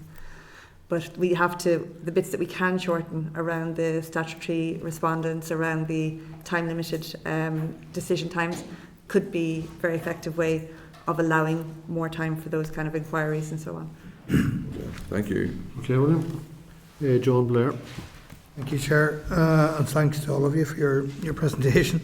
I think I have to say at the outset, I think we've become worryingly accustomed to major infrastructure programmes taking a very long time to deliver in Northern Ireland. I mean, thinking of sports area and roads to the west that are conversations that are over 20 years old. It's that simple, but those are publicly funded programmes. Can I ask, as a reminder, what proportion of this, both in planning and in delivery, would be privately funded? 100%. Yeah. Okay. Just want to clarify that and get it on the record. And then, secondly, can consents and approvals that have to be given. Can you give us any comparison in the delivery time for those in similar projects, either elsewhere on these islands or in Europe? But I think that the UK is streamlining, isn't it? Yeah. Yeah, so the UK, Renewable UK have been working, and there's this Offshore Wind Industry Council who have done a lot of research into the timing. Now it's slightly different in each jurisdiction, from England, Wales and Scotland, but they have reduced the consenting timelines, and there was a report and a focus, I think, last year in terms of, again, having that to a year. The structure is slightly different in terms of, as Niamh said, you can streamline it, you can get people to commit to part of the process, and they would have to write in terms of what their role is and what their engagement is, and then they're part of the process as it evolves. And the intention of that is to streamline it. I suppose, as you mentioned, even with public infrastructure projects. So onshore wind is currently at 3 years for consent determination. If it's a significant or regionally significant, it can be up to 6 years for onshore. Okay. So with NIEA taking up to 12 months to respond. Now, sometimes that is because they don't have all the information, and that's on the developer. But again, it goes back to that resource issue. There isn't enough of them. The people there are very good. There's just not enough of them. Okay, thanks. I'm thinking back in that context to the conversation earlier about external resources for expertise. Finally, whilst I realise the leading role that DAERA would play, there's surely a strong Department for Economy role in terms of energy security and also cost to consumers. Can we get any insight into relations or lobbying of them, or any progress with them, or how involved they are, for the reasons I've stated on costs and energy security, in trying to drive this forward from an economic point of view? DFE are the lead department, really. They have the policy brief for decarbonisation and for the energy targets and so on. Yep. So they're leading on the OREAP, and I have to say, again, they were very proactive in setting up the OREAP and in moving forward and bringing all the stakeholders together. They are currently responsible for the strategic environmental assessment, and that strategic environmental assessment was due to be published in January, then June, then July. We're now into almost October, and it's a key document because the Crown Estate won't start the leasing round until that document is published, consulted on and published. So while I would say that they are trying, I would say they also have resource constraints in terms of moving forward. I would say goodwill and good intention, but under-resourced. Okay, thank you. Okay, John. Thank you, Chair. Patsy. Thanks very much, Chair, and thank you for your presentation. I'm looking at your ambitious turnaround time there of 12 months. I think many of us that represent the rural areas would be only too glad to see that for single dwellings in the countryside and maybe factories too, so that's ambitious. Nonetheless, it needs to be in place. I'm looking at your document, I've read through your document there, and I've seen the various stages, and you've highlighted the various points that potentially there could be difficulties with. Now you're at the EIA scoping stage, and you've mentioned the concerns that you have there about the NIEA and the difficulties and lack of resources and all that. And see, one of your points is this issue of reconsultation of something which could be a fairly minor amendment or adjustment to what could be a planning application. Why I'm mentioning all that is the need to just totally avoid, or mainly avoid, all that by ongoing pre-application consultation and meetings. It's often said to me, often said to many of us who are public representatives, look, we're having to go back out here with something that, if it had been put in correctly by the agent in the first place, we wouldn't need to go out. But then you flip it back, well, how would the agent know if it was a quirky wee thing at the edge there that maybe the agent might have been blindsided, although you would anticipate that an experienced agent on your side would have well anticipated those. So this application itself, to my mind anyway, would be one of significant regional import. So therefore it would be with DFI. Can you advise me then the elements of pre-application discussion that you either requested or had with DFI, NIEA or any other relevant government department to try and iron out those issues before they become potential issues?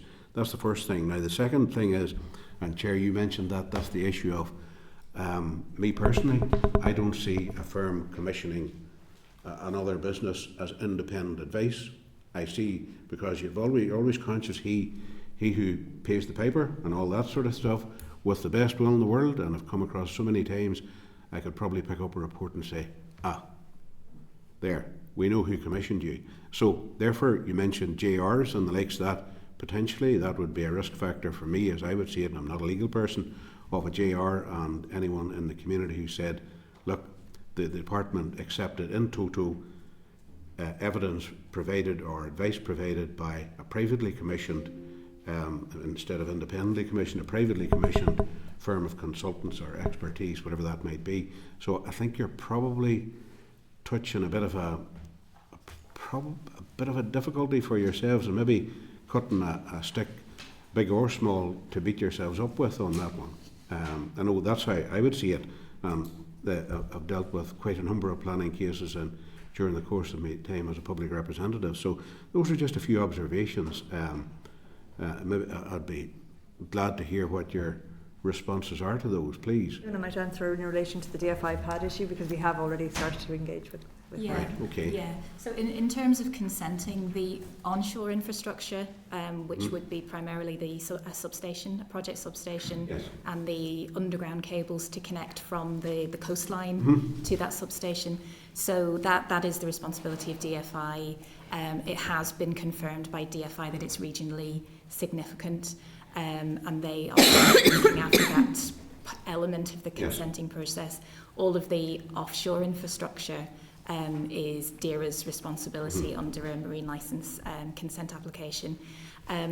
We completely agree that pre-application discussions are the way to go, and have been in discussions with DFI and DERA for a number of years already.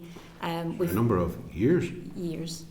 So we formally started the PAD process with DFI. Just incidentally, sorry for interrupting, but when did you first start that PAD process with DFI? So the formal PAD process we've only just begun, I would say about 3 months ago possibly.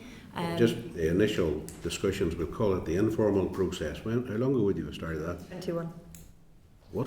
2021 was when we first requested the meeting with the DFI, and we had a number of meetings with them. I would say it was fair to say that they didn't really engage with the project until this year, and we had engaged planning consultants who then took a different approach with them, let's say, and then they wrote, they accepted that it was a regionally significant project and have now entered into the PAD process. So after 3 years it took them to determine that this would be a regionally important project. Is that what you're saying? Yeah. Seriously, I could sit and say this is a... Yeah, the first letter was written in 2021. Now, maybe they didn't deal with it. And we started a scoping process then, which was an onshore and offshore scoping. So they did engage with the scoping before the PAD process. And then that was cut by agreement. So it's not fair to say that they didn't do anything. You know, there was a lot of back and forth. They did engage then in the scoping exercise by agreement, and then they started the PAD process. I'm intrigued. What was the purpose of the scoping exercise? So scoping is more of a wider envelope. Well, I get the terminology, Yeah. I get the concept, but Why do it? why were they doing it? So we have to do it for the EIA. We have to do a joint. Sorry, I get that bit. Sorry. Did you mention that DFI were carrying out a scoping exercise? Onshore. Yes.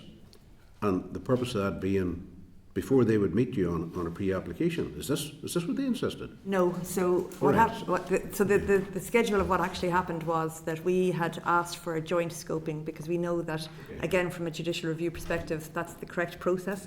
So we wanted to do an onshore and an offshore scoping together. Yes. DFI said at that time that they don't do scoping, that they do the PAD process. But we knew that we needed to do a scoping report. So in between all of that, there was a lot of discussions between DFI and between DERA, and they agreed this draft MOU, which we spoke about in our document. And then we had already submitted our offshore scoping report. We had proceeded with the offshore scoping, and then as part of their discussions internally, DFI agreed that they did need a scoping report. So then we had to start our offshore scoping. So then that happened. But I mean, I think in their defence, this is the first time they've been having to deal with an offshore project of this nature. I think it's worthwhile. I get what you're saying, but all they had to do was lift the phone to some of their colleagues down south or some of their colleagues across in Wales or Scotland. I think as well, like as Niamh is outlining, it was for us to determine, what the infrastructure it was and it was very high level in 21. So as it progressed over the years, we're now able to say, as we have in our PAD report that we submitted in June to DFI, our emerging preference for our landfall, our onshore cable route, and an emerging preference for a substation location, which enabled them with confidence then to wholeheartedly, and have done since, engage in the process, and we hope that they will continue to do that. Well, one final question on that, or an observation. Do you feel that they're engaging meaningfully with you on that PAD? Yeah, absolutely. Yes, okay. Can I just go back to the JR advice and try to respond on that? So North Channel Wind is taking a sort of a no surprises approach to consenting. So very similar to what you said in terms of PAD and what Niamh and Fiona have already outlined. We will, when we do a survey, when we do a piece of work, we will aim to engage with the consenting authority, be it DERA, DFI, DFE, and also statutory consultees. So, for example, when we do our Year 1 Bird and Mammal report, we submitted that to DERA. We also engaged with RSPB, National Trust, Northern Ireland Marine Task Force, and there's one other consultee now that I've forgotten. It'll come back to me. So there'll be no surprises. So by the time we submit our environmental impact assessment with the impacts identified and any mitigation, we will already have talked to all the relevant consenting authorities and statutory consentees. It's also worth noting that as part of the OREAP, there is an action for DFI and DERA to produce consenting guidelines. And in a meeting last week, DERA confirmed that is well progressed. So we would like to think that maybe they're looking at ways, and they did confirm this, looking at ways of how they can, I suppose, resource and maximise both DERA and DFI in terms of those consenting guidelines and use best practice from those other jurisdictions. Well, thanks very much. Okay, Chair, if I could make a suggestion, it might be helpful to get an update from the department on that very specific point there, their resourcing and how well they're progressing on that, if that's useful. All right, we'll deal with that at the end. Tom, you can. Thanks, Chair. Thank you. A lot of our onshore wind farms at the moment now, they're in the process of developing battery storage units to make better use of the energy that's been provided. Are there any plans to include a battery storage unit, if you like, in the planning application for this one farm? Because it is clearly evident that it takes a battery storage unit to make the best use of the energy provided. So why not then, in an application of this scale, include that type of an application, if you like, within the overall? Yeah, I mean, it's an absolutely excellent point. As of yesterday, we were made aware that EP UK, who owns Ballylumford, have submitted a 300 megawatt battery storage licence application to Sony. That's good news for us because obviously we're connecting into Ballylumford under the terms of our licence agreement with Sony. So that would be that effectively that storage is made for us, if you like. So as you know, Isla Mickey is very constrained in terms of land, and these are large infrastructure projects.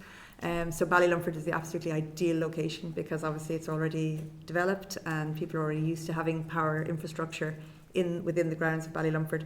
So we're delighted with that piece of information, and there are a couple of other battery storage projects already under development. We won't do it ourselves because it will distract, I suppose, from this is a fairly major project in its own right. But we are working very closely with EP. I anticipate that eventually they may become kind of a trading partner as well. So that's, I suppose, what we're hoping will happen. That infrastructure is going to be in place for you then? Yes. Okay, thank you. All right, Tom. Okay, thank you very much for that information, extremely helpful.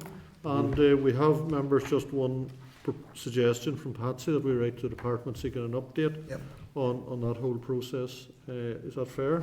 Happy enough with that? Thanks, Chairperson. We were here yesterday actually in the Long Gallery, and we have a document which has key asks. Some of you may have got it, but I'll leave a couple of copies. But the bottom two really are relevant to DERA. They're around the consenting and around the resourcing. And they're not just from us, they're from all of the developers who are currently looking in Northern Ireland. So if you could take a couple of copies of that would be great. Okay. Thank you very much for your time, much appreciated. Thank you. Can we base the letter on the consenting and the resourcing then, or just the resourcing? Members, the clerk is asking here. Go on ahead, clerk. Just sorry, members, Patsy particularly, can we base the letter around the resourcing and the consenting aspects, or just the resourcing? Thank you. Okay. All right, members, we're having a 2-minute comfort break. Respond to the consultations, Janice, as well. I'm sure, Patsy, you're okay with that, yeah? Consultation responses as well.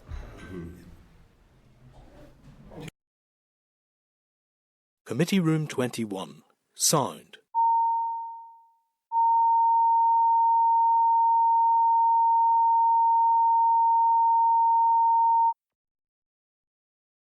Committee Room 21. Sound.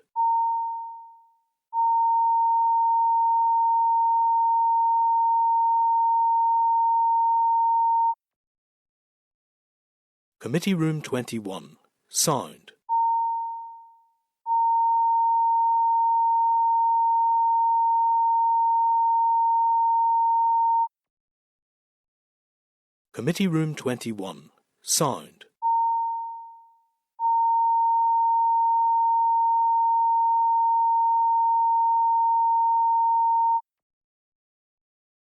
Committee Room 21. Sound.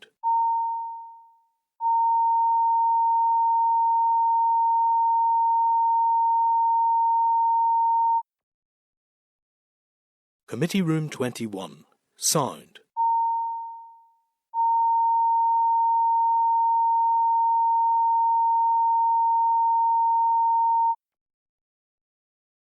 Committee Room 21. Sound.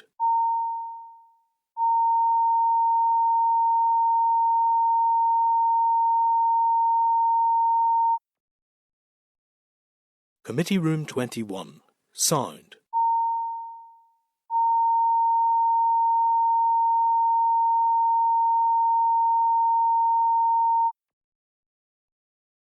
Committee Room 21. Sound.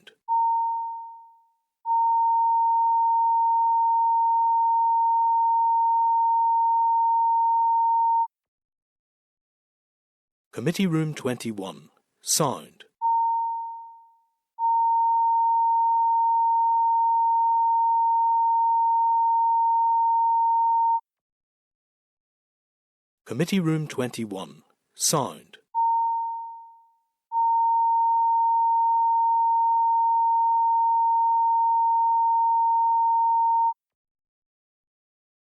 Committee Room 21. Sound.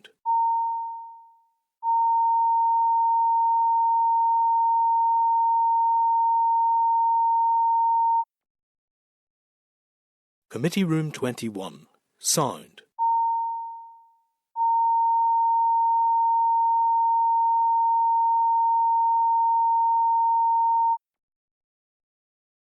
Committee Room 21. Sound.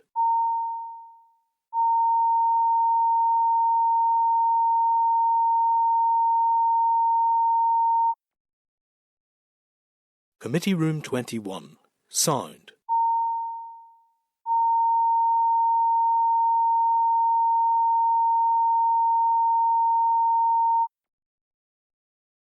Committee Room 21. Sound.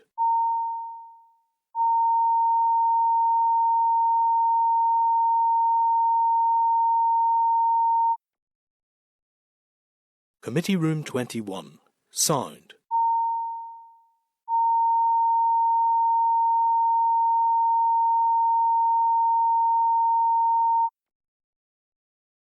Committee Room 21. Sound.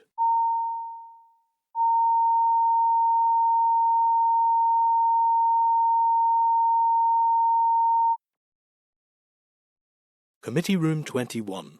Sound.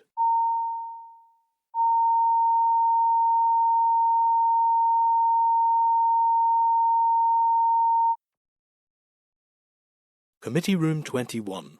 Sound.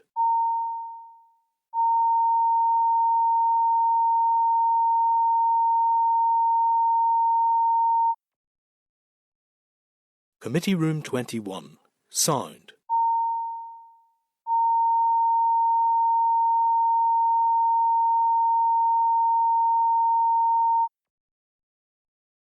Committee Room 21. Sound.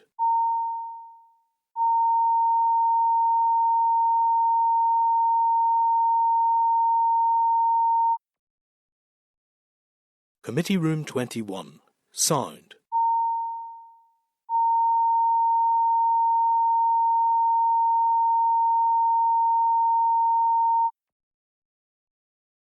Committee Room 21. Sound.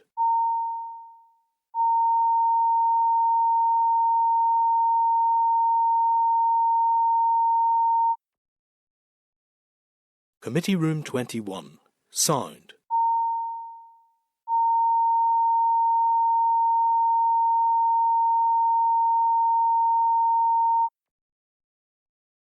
Committee Room 21. Sound.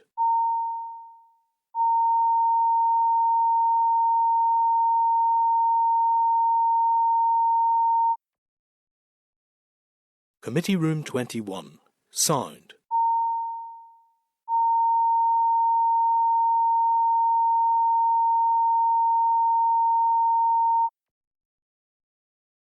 Committee Room 21. Sound.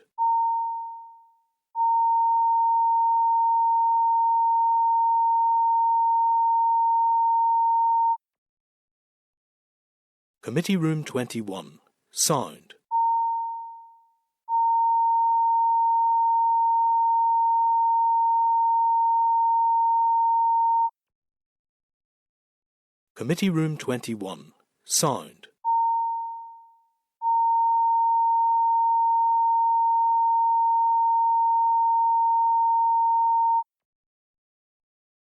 Committee Room 21.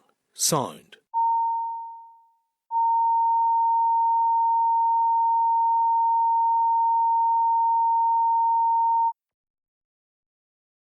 Committee Room 21. Sound.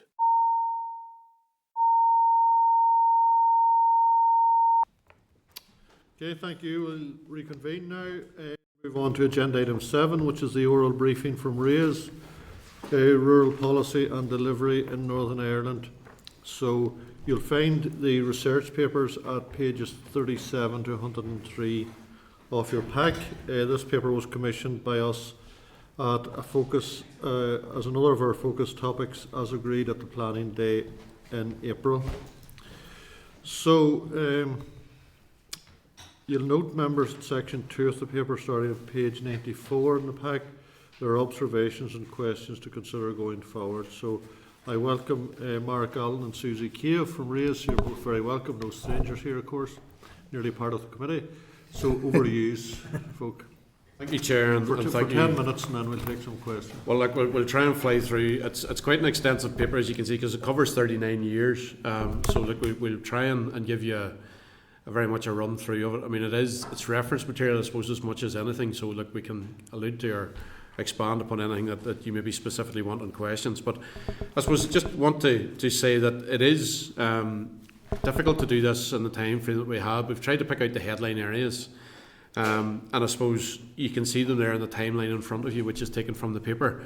So not to labour too much on this, we start really in the 1980s, the mid-1980s, really through anti-poverty work that came from the EU that resulted in the Rural Action Project. That was ironically actually commissioned initially by the Department of Health and Social Services. So that's really the origins of rural policy that we have come to know. But then I suppose 1990 is significant because we have our first rural development programme in Northern Ireland, which is in line with what's happening across the water and indeed in Europe and down south. So there's a number of trends I just want to draw your attention to. It's interesting. We've had 3 iterations of department over this 39 years. We've had Danny, Dard and Dara, our current. And I suppose right from the start, from 1990 on, that attribution of, well, Danny, Dard, Dara handles rural. This was where this begins. And I suppose it is largely funding driven in the rural development programme. It's also interesting to note that I suppose the department's role has really grown over this period as a result. Because a lot of the key driver in that was really funding. We had the Peace programme and we had the rural development programmes that are with us. Well, rural development's now finished, still have Peace Plus to this day. And I suppose one of the things particularly rural development fund enabled to do was it gave us the opportunity here to develop a wider definition of what rural support was. Because I think historically there was a view that rural meant farming, but as the members in the room know and wider, that definition, I suppose, was really broadened. We got economic, we got social, we got a range of services, we got even in terms of basic community infrastructure was funded. And that, I suppose, was also interesting because there was a lot of animation work. What I mean was going out and trying to instigate and encourage rural communities to come together to form groups, identify their needs, identify the issues that were pertinent to them during the 1990s. Largely driven by funding, but it also resulted in that we had quite an extensive rural community infrastructure. And that really left those communities in a position that they could lobby on issues that were impacting upon them. Very often those maybe resulted in, and all of you will know from your own areas, maybe a hall was built or there was a project was delivered that provided a particular service. But in a more general sense, there began to be a sense of, right, there are particular challenges and opportunities in rural communities. How do we deal with those? And that tends then to coincide with that period, really, I suppose, the 1998, the, I suppose, devolution appearing over the horizon and effectively then the assembly beginning, and many rural members, that's one of the significant things here, beginning to ask, I suppose, departments, what are you doing about rural? Which takes us, I suppose, really into that period of consideration and debate around what rural is, what it's defined as, and how we support it. And that's, if you can look at the timeline there, that almost mid-2000s. One of the key ones at that period, I have to say, was rural proofing, which effectively appears in 2002, where the department actually provided training, provided guidance and support to enable public bodies to actually try and determine rural needs and how policies they were developing weren't going to adversely impact upon rural communities. And you also, I suppose, need to realise too in that there was work that really, I suppose, emerged there too around the rural champion role, which, I mean, I have to declare an interest. I was working in that field at that time, and that I remember there was a lot of animation, a lot of energy around that. It's maybe not as prominent as it was, but the significant thing that maybe came from that was also this idea here in the middle around 2008, where you effectively got engagement around this idea of a rural white paper action plan, which really was significant because it actually brought individual departments right across the executive together in terms of got them to commit to delivering particular activities in rural communities, and also set up an annual monitoring and progress reporting regime. And there were 4 reports laid as against the Rural White Paper Action Plan up until June 2016. We also had anti-poverty work that really, I suppose, emerged in those mid-2000s as well. There was 2008, DARD had their anti-poverty and social inclusion framework, which was ultimately developed up to the modern day TRIPSI. And we've also had, I have to say, extensive legislative, or 2 key bits of legislation, which I'm going to hand over to Susie, just to talk about one of those, which was 2014, the Local Government Act, and more specifically the community planning dimension. Yeah, so just section 1.9 just very briefly covers a small section on community planning, and I suppose one of the reasons why we've included that was to look at the community plan in terms of the sort of being the council's strategic plan from which a lot of other plans then are developed, so local development plans, or corporate strategy, economic strategies. Essentially it was produced as a 15-year plan with the idea of creating this long-term vision, and based largely upon engagement with departments, statutory partners, and other relevant organisations. So just to try and give a bit of a high-level appreciation of how rural needs is included at that strategic community planning level, Table 4, starting on page 71, it provides an overview of the consideration of rural aspects and the Rural Needs Act requirements within these community plans. Page 80 provides observations. It's quite a long and large table, but some of the main takeaway points from that really are that it appears that there's differing levels of detail and considerations given to rural aspects across councils' community plans. In terms of the Rural Needs Act itself, some have performed a rural needs impact assessment of their plan. Some have conducted a screening exercise and then concluded that an impact assessment was not needed. And others, it's not clear whether an actual impact assessment or screening had been performed. Now, the Rural Needs Act itself places a duty on councils to have due regard to rural needs when developing plans and policies. However, some councils, they have stated that there's no legal requirement for local government to rural-proof its policies. That being said, it does appear that some councils perform it more as just good practice. So just in terms of a couple of questions before I hand over to Mark, should there be a requirement to conduct rural impact assessment of community plans and their associated documents such as their action plans that are coming forth from those? And in terms of responsibility, where would this lie or should it lie? Are we talking about with DERA through the Rural Needs Act itself, or DFC, who's responsible for community planning under the Local Government Act?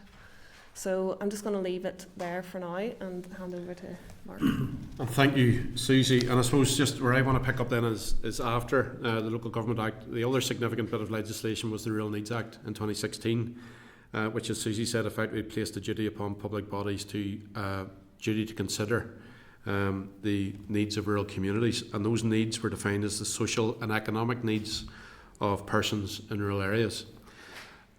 I suppose the Act itself didn't define what the duty to consider means, but it's generally become accepted that the Brown principles, and I've included those in page 84 in your pack, you can look at those. I suppose the upshot of the Rural Needs Act is that it was designed, I suppose, really to embed rural proofing that had been there from 2002, and I suppose in theory to give it teeth. So effectively you had a requirement to consider.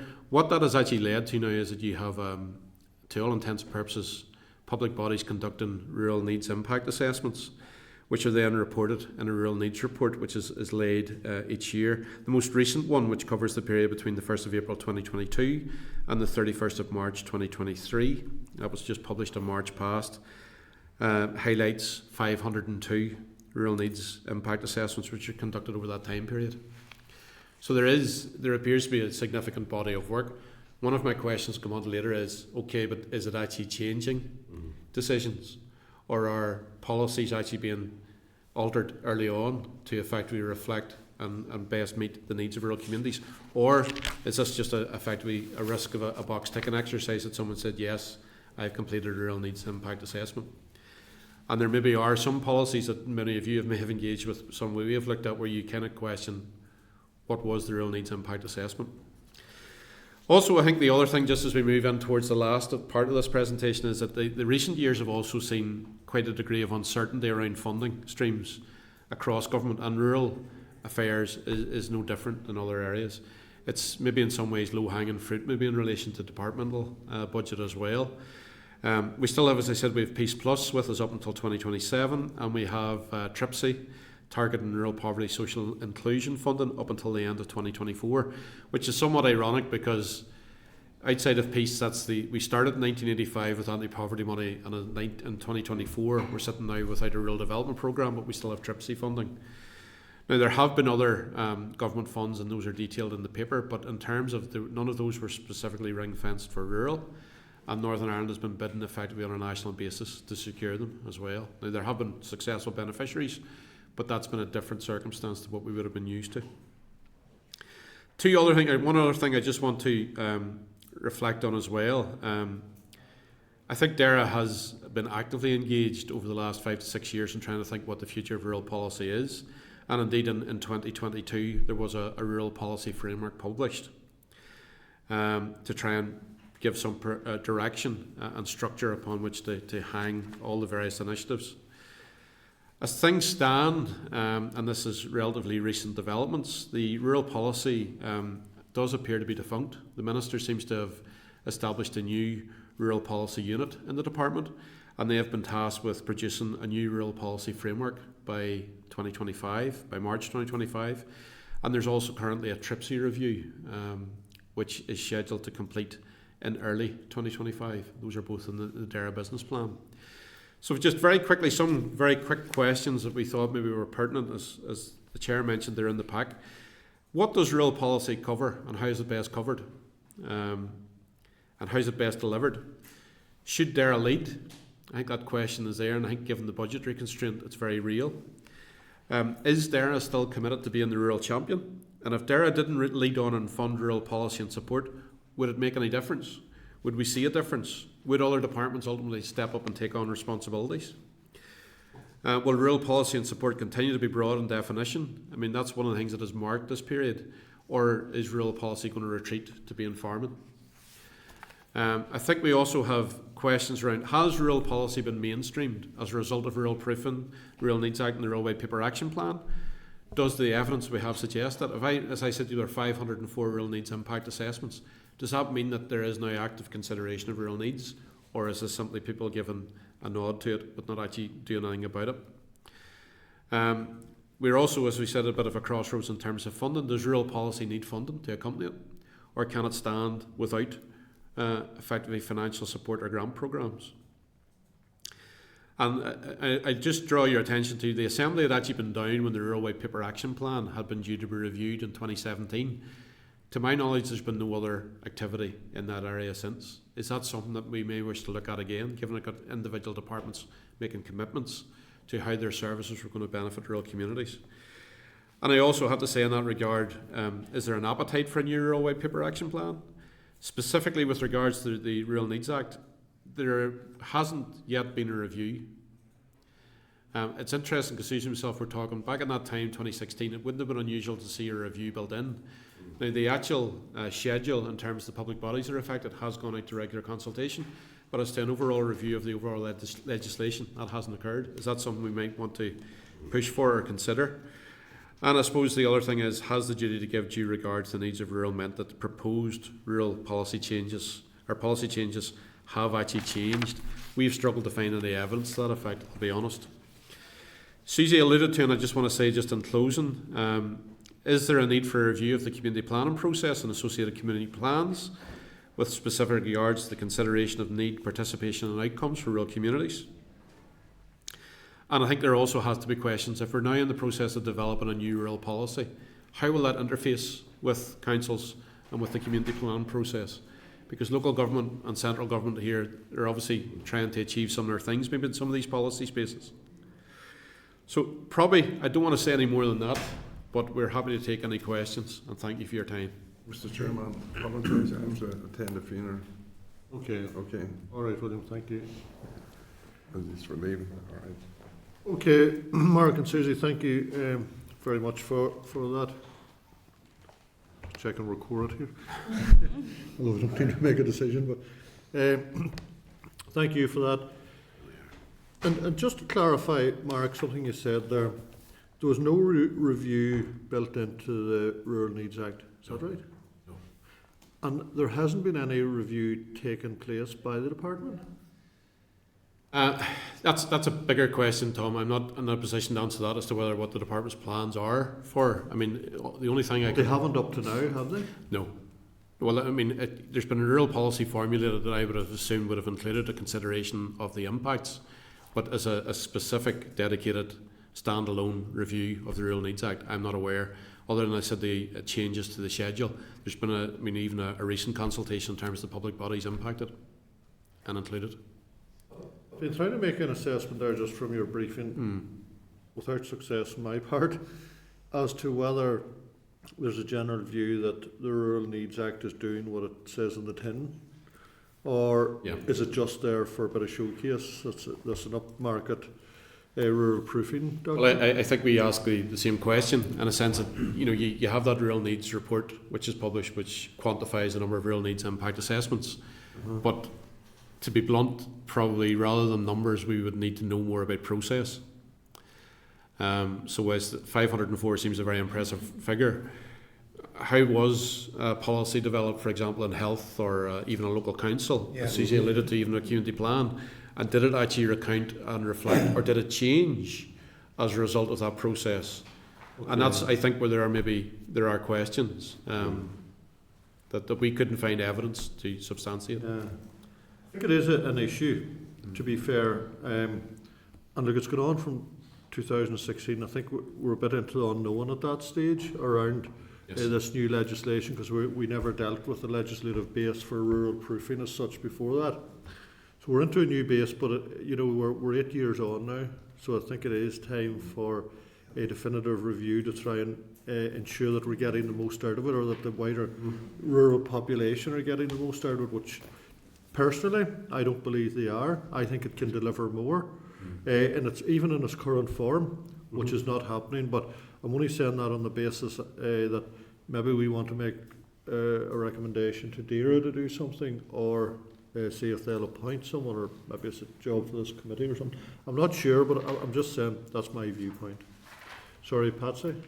Thanks very much, Chair, and you've stolen some of my thunder there, Tom. That's good. You'll be shorter then. No, not a bit. But as I was reading through the paper and I was listening to yourselves, and we're all in the rural areas, we're listening to the stories of doctor surgeries closing, lack of domiciliary care for elderly and disabled, and big buzzwords are social isolation. Social isolation. People can't even get domiciliary care workers after they're discharged from hospital. Living on their own at home, nobody to look about them. And that situation has deteriorated. So that begs the question, and then that's before we get into city deals, the recent decision by the UK government for a largely, as you will know, Chair, big rural areas being disadvantaged as a consequence of that decision. But I think, right, health, major one. I can't even think that the rural needs or rural assessment has had any impact whatsoever on the policies of either departments or trusts or whatever that may be in terms of delivery of health to rural areas. Quite the opposite's the fact. Whenever you see it in practice, I think then of another major issue is housing. The issue with infrastructure and lack of sewage development has the potential to render many of our local development plans just pie in the sky projections. And these are the local development plans of the councils, which are being fair to. And of course, affordable housing, social housing, all of those key elements of it. And then that brings me back to the original point. Has Rural Proofing, has Rural Needs Act done anything to obviate that, to prevent against it, whenever the situation, as I see it, has deteriorated? So, back to your point, I would support fully a review of what, in fact, the Rural Proofing and Rural Needs test is, in fact, delivering. Like 502 or 504, I'm not sure which the quantity was, but quantity, to my mind, doesn't certainly mean delivery or quality. And I think that's exactly as I said, Patsy, in terms of I think the process around those and to substantiate if there was any significant change that was delivered by that process. Or, I mean, even the Rural Proofing, I suppose, training available from 2002 was to try and embed the thinking that before you got to the point that there could be a real impact that you were considering. And I mean, that training was extensive. I mean, I think DARA or DARD at the time as it was that it was rolled out widely and supported. But it is that question, as we said, has this been mainstreamed? And has been mainstreamed effectively, or is it a box ticking exercise? And we didn't see enough evidence to be able to draw a conclusion. And that, I mean, I was here back in 2016. That was one of the questions at the time: was did the Rural Needs Act, or bill as it was, have sufficient teeth? That question I think remains, to be honest. Okay, Anya and then John. Thank you, Chair, and I'll be as quick and concise as possible. You'd love to hear. I'll fire a few questions out here, but I really have three, I suppose. The first one is in relation to the rural policy framework, and obviously the Minister's signalled his intent to set up a new unit. What would be the rationale, I suppose, for that, given the fact that we've only had the publication of the framework in 2022, I think it was? Yeah, and I don't. It's a good question, Anya. I'm not actually in a position to answer, I suppose, because the Minister, I think, there's been a number of Assembly questions as what's given us that information. I think the significant thing I thought was in his response was an evidence-based. Now, I don't know what that suggests. Is there going to be an exercise to undertake or engage with stakeholders? I don't know. And I suppose that's part of that question we ask is how extensive is this framework going to be? Because the one that we did have in 2022 covered quite a bit of ground.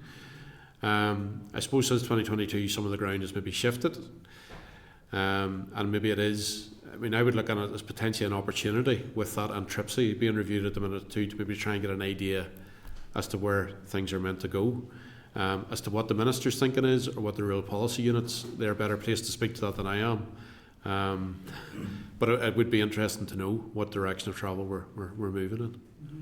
No, it definitely will be, because I know a lot of the pilot projects that ran throughout that period, I'm not saying some of them worked and some didn't work, but when they were delivered on the ground, they proved fruitful. Second question, I suppose, is for Susie in relation to councils. Some of them not applying the rural proofing, I suppose. In the research that you've done, did you get any indication from a DERA point of view at any time down the line where they may have contacted local councils to ensure, how often are you rural proofing a lot of your policies? Had there been any feedback from DERA to local councils?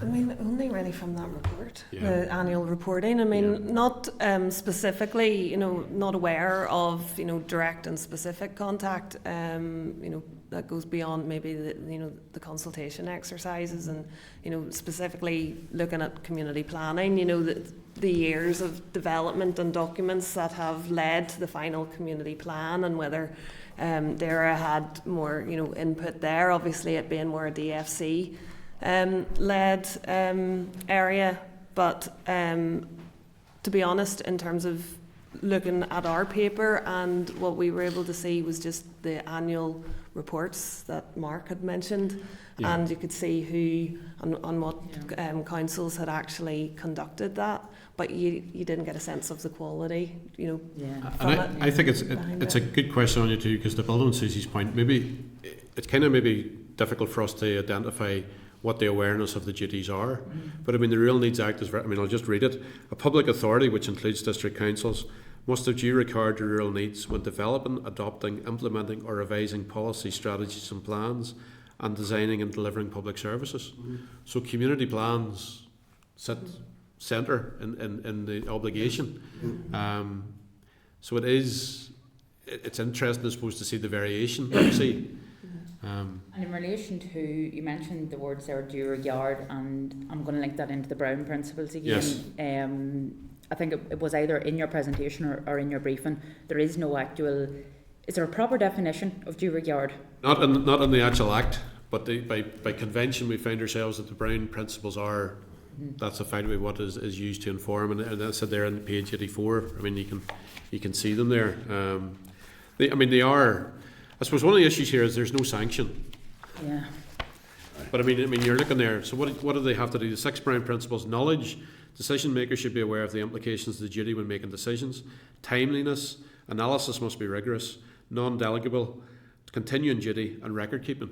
So there's quite a bit there that you would think would be robust in terms of a response, but it's in terms of trying to determine the evidence for it. I mean, Susie, even myself, were talking. Even the record keeping one, well, where are people at with that? We're not clear in what we see published. And it could be that individual councils do have that information. Correct. But what we were working with was just looking solely at that community plan as it was published. And some of them mentioned the fact that they had given due regard, but we didn't know how and what that entailed. I suppose, you know, if you had specific contact with the councils themselves, but that would be a whole other You're talking, exercise in itself. And I suppose in a broader sense, and linking in some of Patsy's points earlier on, you know, a lot of this, and the chairs as well, the Act itself, some departments seem to, not say strip out bits and pieces of the Act, and, you know, they, in some cases, they may try to, I suppose, make out that they have abided by the Act, but then once you get down into the nitty gritty, even of the Brown principles as well, there's, I suppose, their evidence is quite thin. Yeah, and in some ways that's why I also drew attention to their white paper action plan, because you had on paper their commitments by dates for individual departments with what they were going to do specifically relating to rural. But the last one of those was 2016, so we haven't revisited that process, and I'm not, I suppose, clear is there an appetite even to do that, but there was an additional level to hold people to account, I suppose, almost. One final question, Chair, if you indulge me, in terms of the TRIPS review that's going on at the minute, based on the research that you have done, would there be any indication that you are getting as to what we're possibly looking at?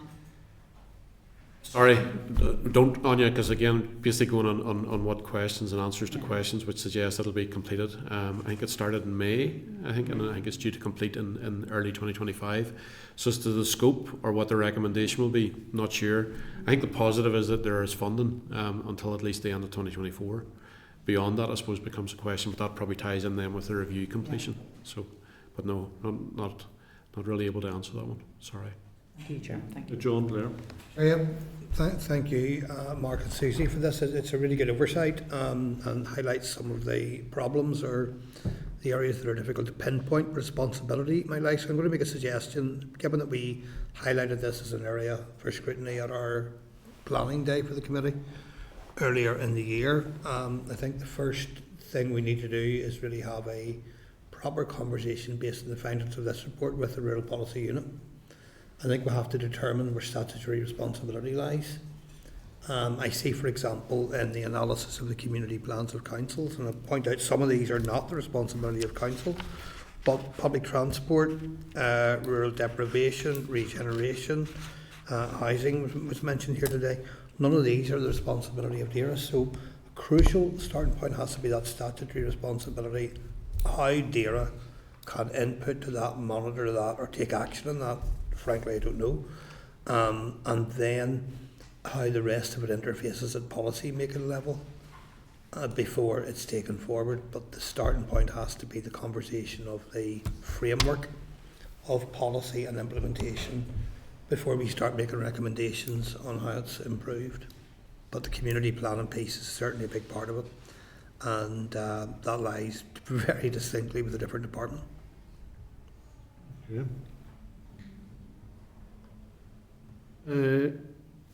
Members generally content with that suggestion from John that we get obviously the unit in here and have a proper scrutiny. Is that what you're suggesting, John, in general? Yeah, and, based on the issues that have arisen and the lack of clarity around how change can be driven and how policy can be implemented across departments other than DAERA. And before we even get into the conversation of public bodies like the Housing Executive and other groups. Chair, I would maybe supplement to say that that's part of it, and I can understand John's point around DAERA, but I think there has to be really some sort of a meaningful, I don't know whether this committee does it or not, but a meaningful overview, just a scrutiny, or take it apart to see that Rural Needs Act. What exactly is it doing? But I don't think we were saying we're not doing that. Patsy, what I'm reading from John is that in the first instance we get the Rural Policy Unit here to give us some information from their perspective. Okay, no, fair enough. Then we take the where they are and what it means to outside bodies and even other departments. And then maybe we need to do fair that. enough, that's okay. That's grand, thank you. I think it's a piece of work, Chair, that we need to get to grips with it, because it has been 2016. There has been zero review at all, and I suppose we don't want to be in a position in whether it's 2026 or 2036 where again nothing had been touched or reviewed on it. So whether that has to come from ourselves as a committee or a broader departmental review should be and can be looked at. You know. Okay. Chair, Yes. just a reminder, we are in planning to go to Caffrey, Cookstown and hear from rural groups, and we're hoping to do that in sort of mid-November. Okay. So if we could get this briefing before then we'd potentially be in a good place to talk with the rural groups. Yeah. All right, happy enough, members? Yep. Great. Okay. Mark and Susie, thank you very much as always for your input, for your work, and for the very detailed paper that you've produced. So do appreciate that. Thank you. Thank you. Thank you.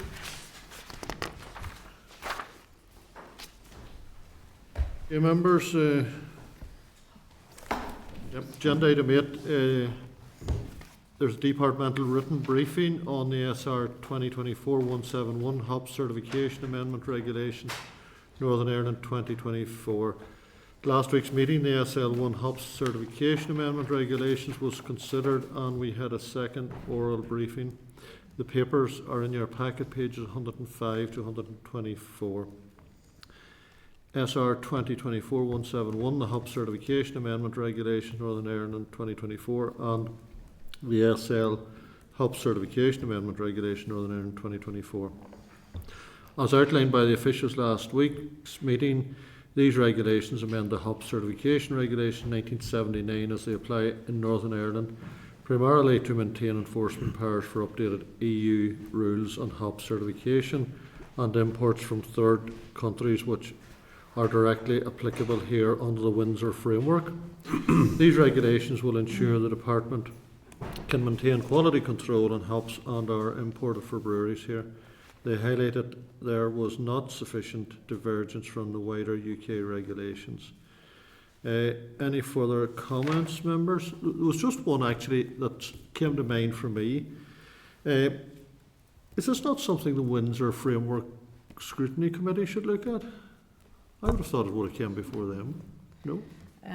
Chair, I understand that they look at new EU and amended if it's very extensively amended, so there must be some, I'm not sure if other members, they have a very defined remit. Right. Yeah, thanks. So it's only new regulations or significantly EU rules. I mean, I'm not an expert on what they're looking at, Chair, but I do know they have a very specific remit. Okay, I'll take your point. Any further questions or points before I put the motion?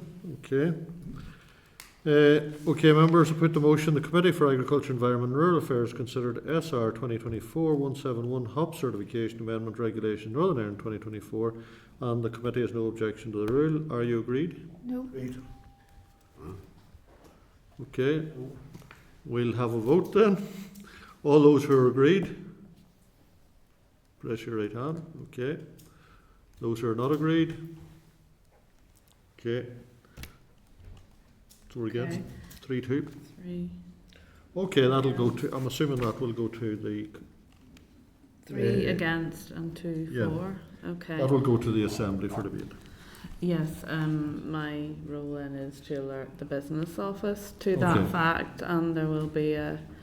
The business office will assist me in drafting the motion, and it goes to prayer development debate and. Okay. Okay, members. Agenda item 9 is the departmental written briefing on the Common Frameworks update. I refer you to the packet pages 124 to 158, which is a letter from the department, update on the Common Frameworks, and DAERA Common Frameworks briefing note. The purpose of this submission is to provide an update on the status of the 15 common frameworks for which DAERA is the NICS lead. Common frameworks are voluntary agreements between the UK Government and the devolved administration to manage divergence and agree common approaches. They have all been operating on a provisional basis since the end of the transition period. Previous ERA committees scrutinised 9 of these, 5 in more depth, which leaves 6 which have not been formally scrutinised by the ERA committee: air quality, best available techniques, emissions, the UK emissions trading scheme, ozone depleting substances and F gases, resources and waste, and zoo technical. Okay, members, propose that the next step will be to arrange a briefing from the relevant officials on each of these outstanding 6 common frameworks that have not been scrutinised by the ERA Committee. This should assist us in determining the need for what level of scrutiny is needed at this stage. I am aware that considerable time has elapsed since many of these draft common frameworks were provisionally agreed by the legislatures across the UK. Are you content that we request these briefings as a starting point, or are there any other comments? Work our way through them, yeah. Okay. Agenda item 10, written briefing from the department on the launch of Phase 2 SBRI on sustainable utilisation of livestock. This came before us last week as well, members, but the announcement has not yet been made, so it's confidential in the absence of that. So can we ask you just to note it for this time? Yep. Okay. Correspondence, members, agenda item 11. 11.2 is correspondence dated 19th of September from Richard Cummings, Agri Development Manager of Ready Eggs, page 162 of your pack. This is an issue around replacement of buildings regarding ammonia loading. This is something that we've extensively discussed here. I do have to say it at committee, and it's a member that it's an issue that exercises a lot of us. Just to say that Mr. Cummings has also extended an invitation to the committee to visit their site at Lisnaskea. So again, members, we're obviously keeping on top of the ammonia issue, and are you happy that we add the visit at Lisnaskea to our forward work programme at some stage? Yep. Great, thank you. Chair, Yes? is this a visit to the premises? Sorry? Did you suggest a visit to the premises? Yeah. Chair, I'm not so sure of that, if there's a live application in with the department. We could traverse from. It's okay for a constituency MLA to do that, but where a committee would become involved in a situation where you could potentially move to a lobbyist for a live application, it could be a wee bit tricky, you know. No, I fully appreciate that, but I suppose it's no different than North Channel coming here, you know, with a live proposal. Now, I'm not saying we have to, by the way, Patsy. But maybe just seek clarification on that, because I see on the summary they've just stated support in reducing ammonia levels, RE aiding planning permission. Just maybe to seek clarification. Well, look, we'll seek guidance. Okay, Patsy, is that fair? And I think that's right to keep us all. Okay. Correspondence, pages 163 to 164 of your pack from Simon Hamilton. Extending an invitation to room 115 on the 15th of October, 12 to 1:30, to the launch of the Enabling a Greener Energy Future on Blocking Northern Ireland Biomethane Potential. Members, next item is correspondence dated 18th of September. On the 20th of September, in the packet pages 165 to 166, from a member of the public regarding complaints made against Minister Muir. Members, I would say it's not within our remit to deal with complaints about individual members. That remit falls to the Commissioner for Standards. So I would suggest, members, that we write to the individual, giving them the address of the Assembly Commissioner for Standards, advising that it is the proper route for complaints about the conduct of any member of the Assembly and also for ministers, and to copy the email to of our letter to the Committee for Standards and Privileges. Happy with that, members? Okay, next correspondence, pages 167 to 169 from the Department regarding the timing for free allocation rule changes for second allocation period for the Phase 2 of the UK emissions trading scheme, just for noting, members. Pages 170 to 177 of your pack, members. Corresponds from the Department regarding the statutory instrument laying the draft greenhouse gas emissions trading scheme amendment order 2024 plus the explanatory memorandum. Again, members, it's really for noting. Happy? Okay. And next item of correspondence, is on pages 179 to 242 from the Clerk of the Finance Committee regarding the memo that committee received from the Audit Committee dated 10th of September on the outturn and forecast outturn data covering June to July 24. Departments were asked to provide explanations for variances in the forecast outturn. Again, content to note.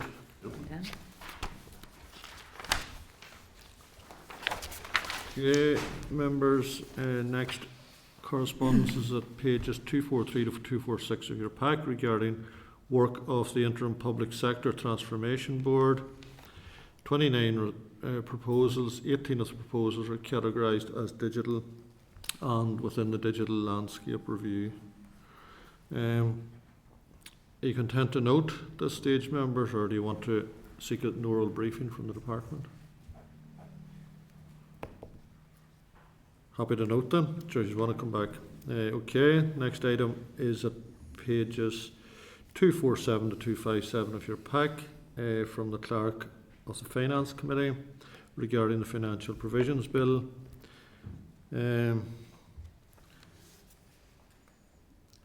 bill will bring forward a number of legislative changes to reconcile several routine financial matters. Committee of Finance received an oral briefing on the 18th of September on the forthcoming bill and considered each legislative provision.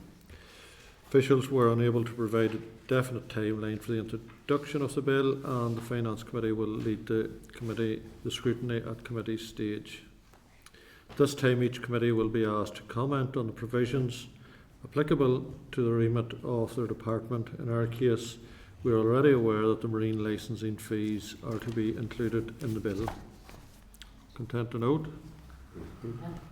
Okay, members, 11 corresponds at pages 258 of the pack from Pauline Crowell, chemistry teacher at St Coleman's College, Newry, regarding 2 students who are currently researching sustainable methods to remove phosphates from the water to help reduce blue-green algae in Loch Ness. Students are keen to discuss the research with the committee.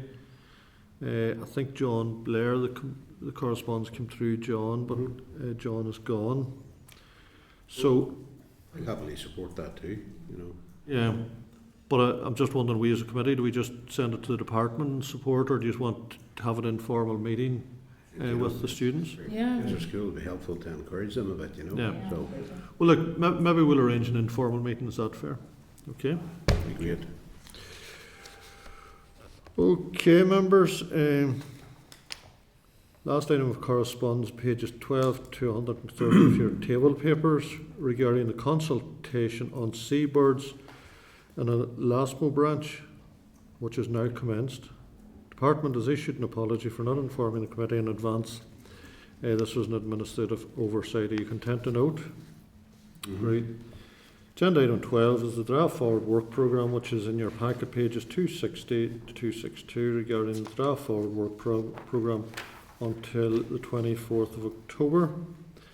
Members, the Rethinking Our Resources briefing on the consultation responses will now be moved forward from the 24th of October in the forward work programme by at least 4 weeks. The clerk has been informed that there is a resource issue for the officials. There has been a high volume of evidence submitted, over 100 pages, and it has taken much longer than anticipated for officials to consider all the responses. 1,000 pages. Sorry? 1,000 pages just to make it. Yeah, what did I say? So more than 100. Oh, 1,000, sorry, 1,000 pages, yeah. Because 100 doesn't sound very much. Yeah. So members, obviously they've received quite a bit of evidence, so that's positive, to be fair. So if you're happy, we'll move that to a further date. So just note, members, that next week's meeting there will be a private committee session on effective questioning techniques, and therefore the public agenda will be limited. The meeting will open at 10 a.m. and address the short agenda, and then hopefully around 10:45 it will go into public session for the effective questioning session. Most committees are undertaking this session, so if you're on more than one committee, you may receive the session twice. However, each session is designed specific to that committee, so hopefully it will be useful. Okay, members, agenda item 13, any other business? No. Date and time of next meeting is next Thursday, 3rd of October, in Parliament Buildings at 10 a.m. Meeting is now adjourned, members. Committee Room 21. Sound.